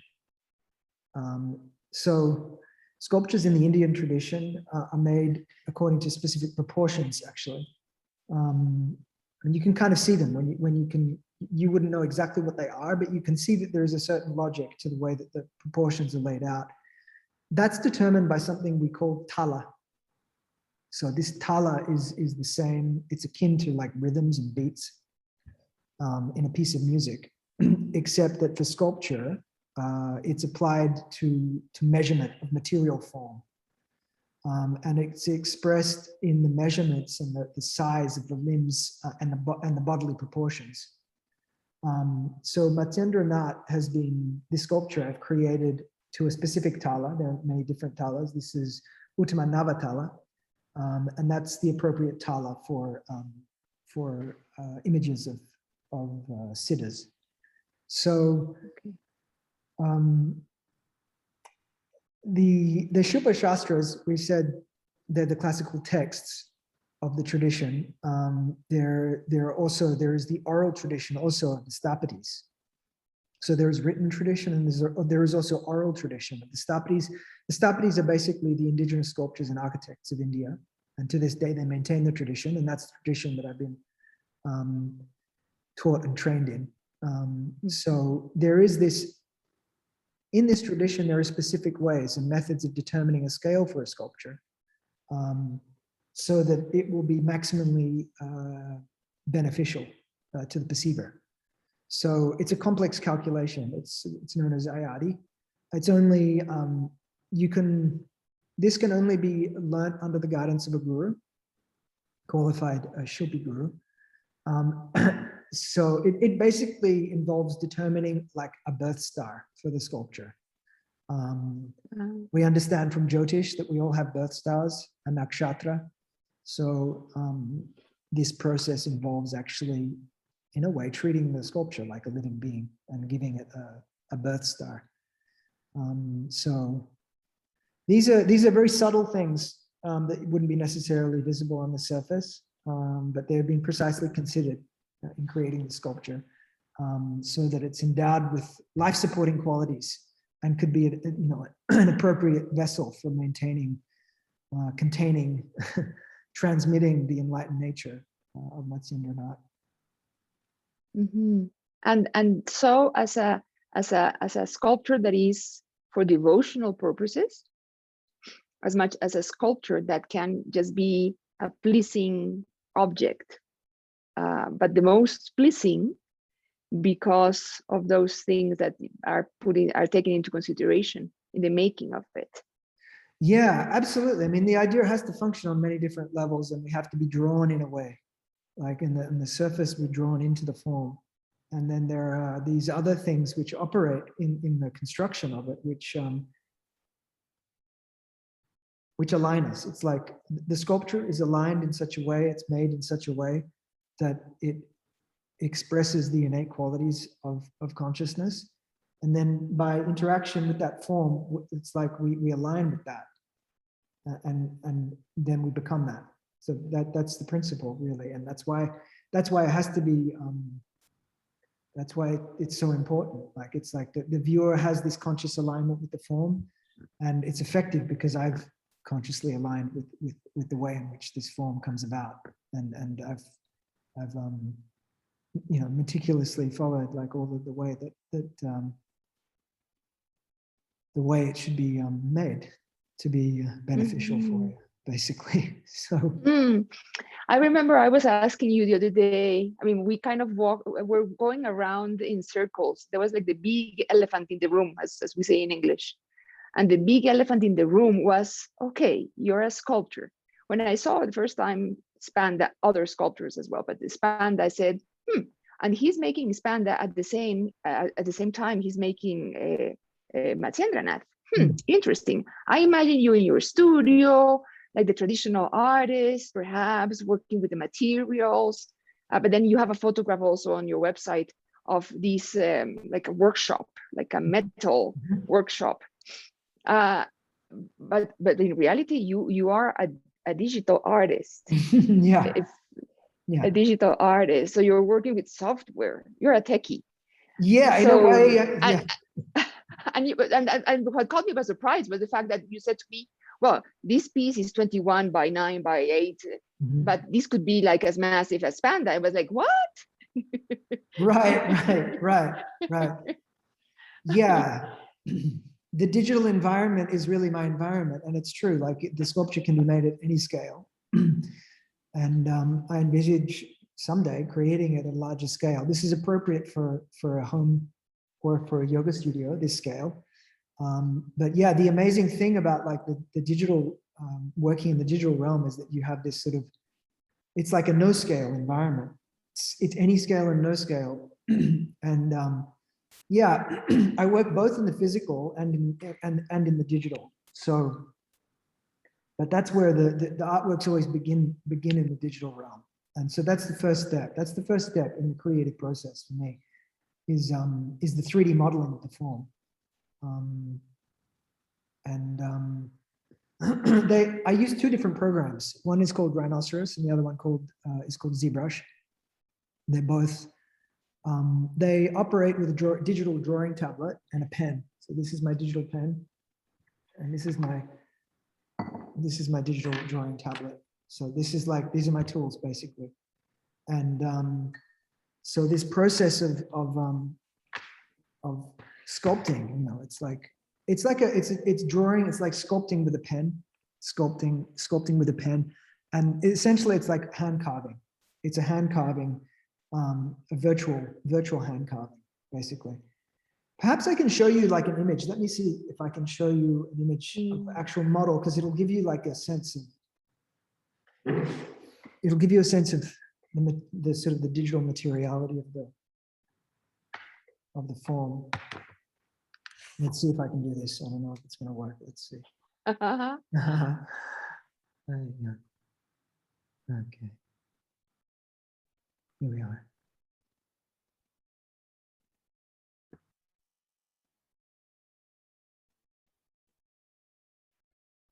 Okay, do you see that?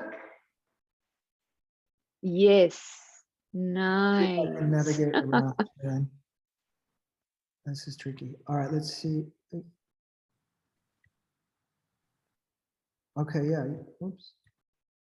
Okay, you can see there. So this is the 3D model basically. Okay. Before it's cast, this is what it looks like, and this is the program. It's Rhinoceros. You can see here the file name, 115 versions of Matsyendranath it took to get him as he is. You can see here it's basically composed of triangles. This is like the surface of the sculpture. This is what it looks like when the 3D model is complete. You can see here. You can see here also how like I can move in any direction and see the form anyway. I won't go into too much detail like how the sculpting actually takes place, because that's a whole nother story. But here you can get a sense. When I see the surface, Christian, when I see the surface, it reminds me of what? I know I'm stretching it, but it reminds me of the net. Amazing. It's true. It's true. Yeah. Yeah, it's like a net. It is. The surface is like a net. Like the fisherman's net. It's interconnected knots and cords. That's all it is. That's like the fabric of reality. Exactly. That's it. Yeah. Yeah. So definitely you do not carve on stone. That you definitely don't do that. I have done in the past. I have done, but for this way, it's not. No. So maybe I can talk a little bit about what the process is, just to understand how does it get from here to there, basically. So once the model is completed in the wax is used to cast in bronze, basically. So and then it's plated in gold. So this casting method it's a traditional process. The casting is traditional, but I should point out that the way that the wax is normally made is that it's sculpted in clay, and then a mold is taken. So by using digital technology to make the wax, I've taken license to depart from tradition in a certain way in this part of the process. So I've talked a lot about rules. And we've talked and now about you say license rules, and now I'm talking about license. So okay, I need to sort of, I guess, speak about this a bit more. So because it might at first seem like a contradiction, but there is room within the framework of tradition for technological advancement, and because certain aspects of the process they do change. They will change according, in a way, to what's available within the context that the artist is working within. The point is that these changes, they have to happen very gradually and gradually, thoughtfully, and also very purposefully, and for specific reasons, because we don't want to pollute the process. We don't want to pollute the outcome, and we don't want to compromise the result. So that's the point. So digital sculpting and digital fabrication, they're becoming really widely adopted throughout the world, and the technology is really developing in like an extraordinary speed, and also the digital technology for sculpting is becoming extremely sophisticated. So it's not a technology, obviously, that existed in the past, but there's no doubt that these tools, which I have at my disposal now, we have at our disposal, that there's no doubt that this is the future of three-dimensional creation of form. It's a very precise technology. The digital process is very precise, which allows for like a very accurate translation. You can see here, maybe we'll go back to we can go back to the actual sculpture, so you can see here. We can go back here. You can see how that it's a very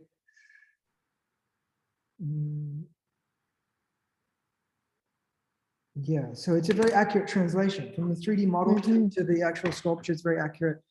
It's really a one-to-one. It's like there's almost no loss. So in this sense, the process is really a high fidelity process, to use a term, from the sound recording industry.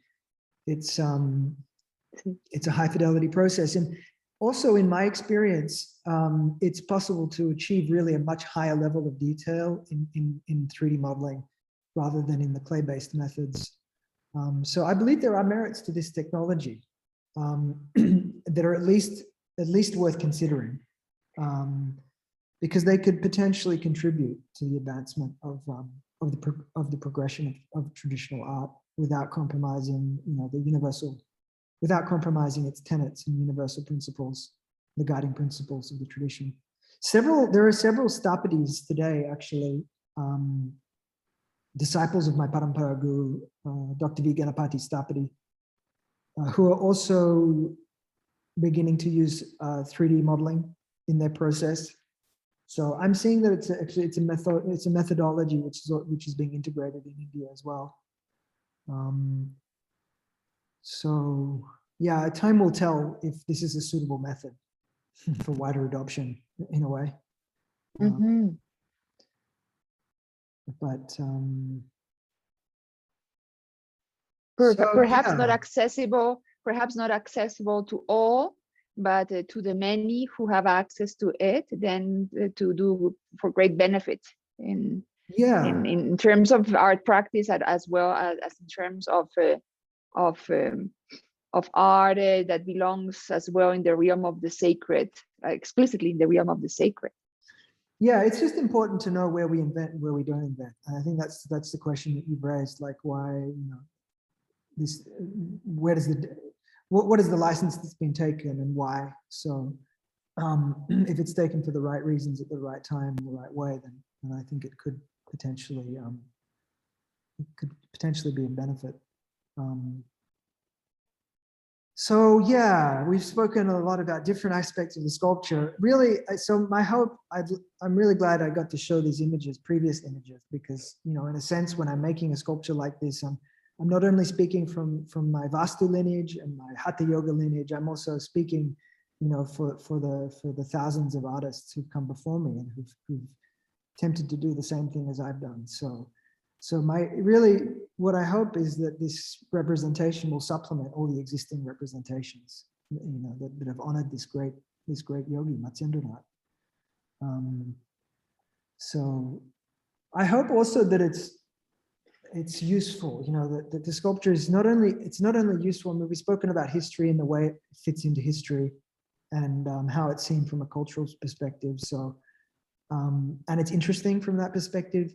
But I hope also that it can be a practical tool, because these objects are in a way they're like tools. They have practical function, which is a kind of an uncomfortable statement when we talk about art, because we often see art as kind of as let's say like beyond function. But in this sense, it's very this artwork is very, it's a practical tool. How can we see it as a practical tool? Is that it's like in the process of yoga, all the senses are engaged in the process, and any of the senses can be like a pathway back to source in that way. So the sense of sight is a really powerful way to orient us towards what we'd like to become. And this process is happening all the time. Like it's like, we can be unconscious of the process as we are as a child. We're not conscious of the way in which the people around us are informing who we are. But as we become more conscious of it, we begin to realize that we really become what we behold, as the saying goes. Wherever we concentrate our awareness, there is this kind of an association is formed, and so in that sense, like we're merging with what we spend our time looking at. It's what we see is what we become. And on the path of yoga, it's really necessary to consciously associate with those people who've attained the goal, both like in person and interaction in person, but also in the form of images, so that we're oriented in that direction. So that's the essential, most essential. If I could really,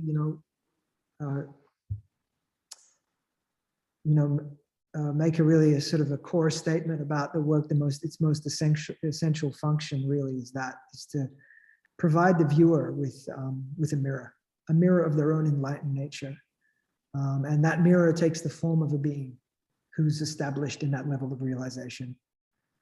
So. Yeah, so thanks so much, Maria.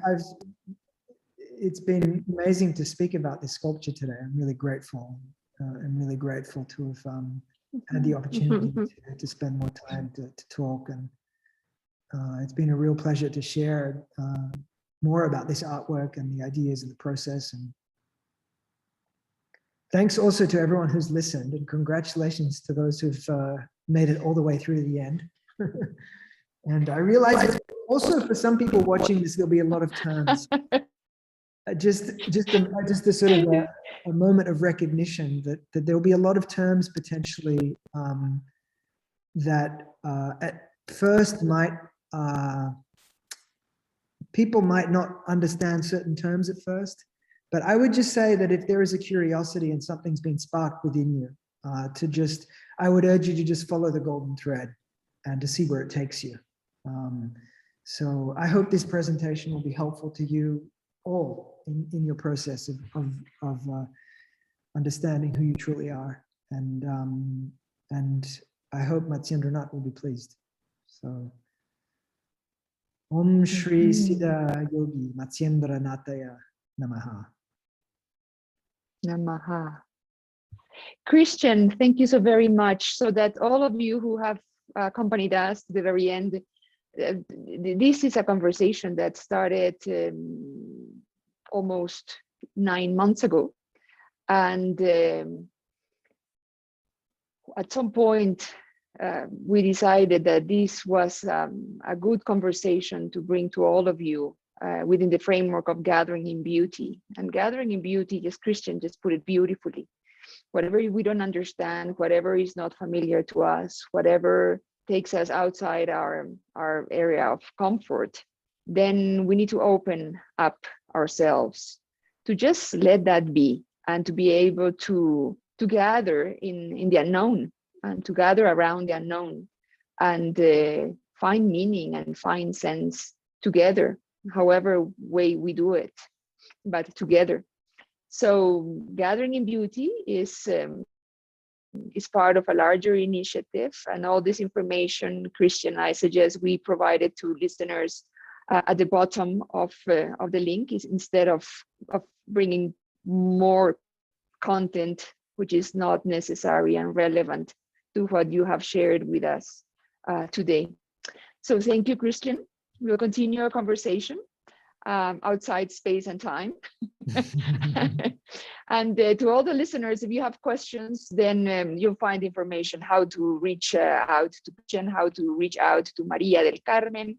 And if you're interested in location, then yes, you're going to find out more about location, where Christian is, where I am, and where we meet, etc. So that's it for today. Thank you from Gathering in Beauty. Thank you, Christian. And see you again all in this Gathering in Beauty in Conversation circle. Bye.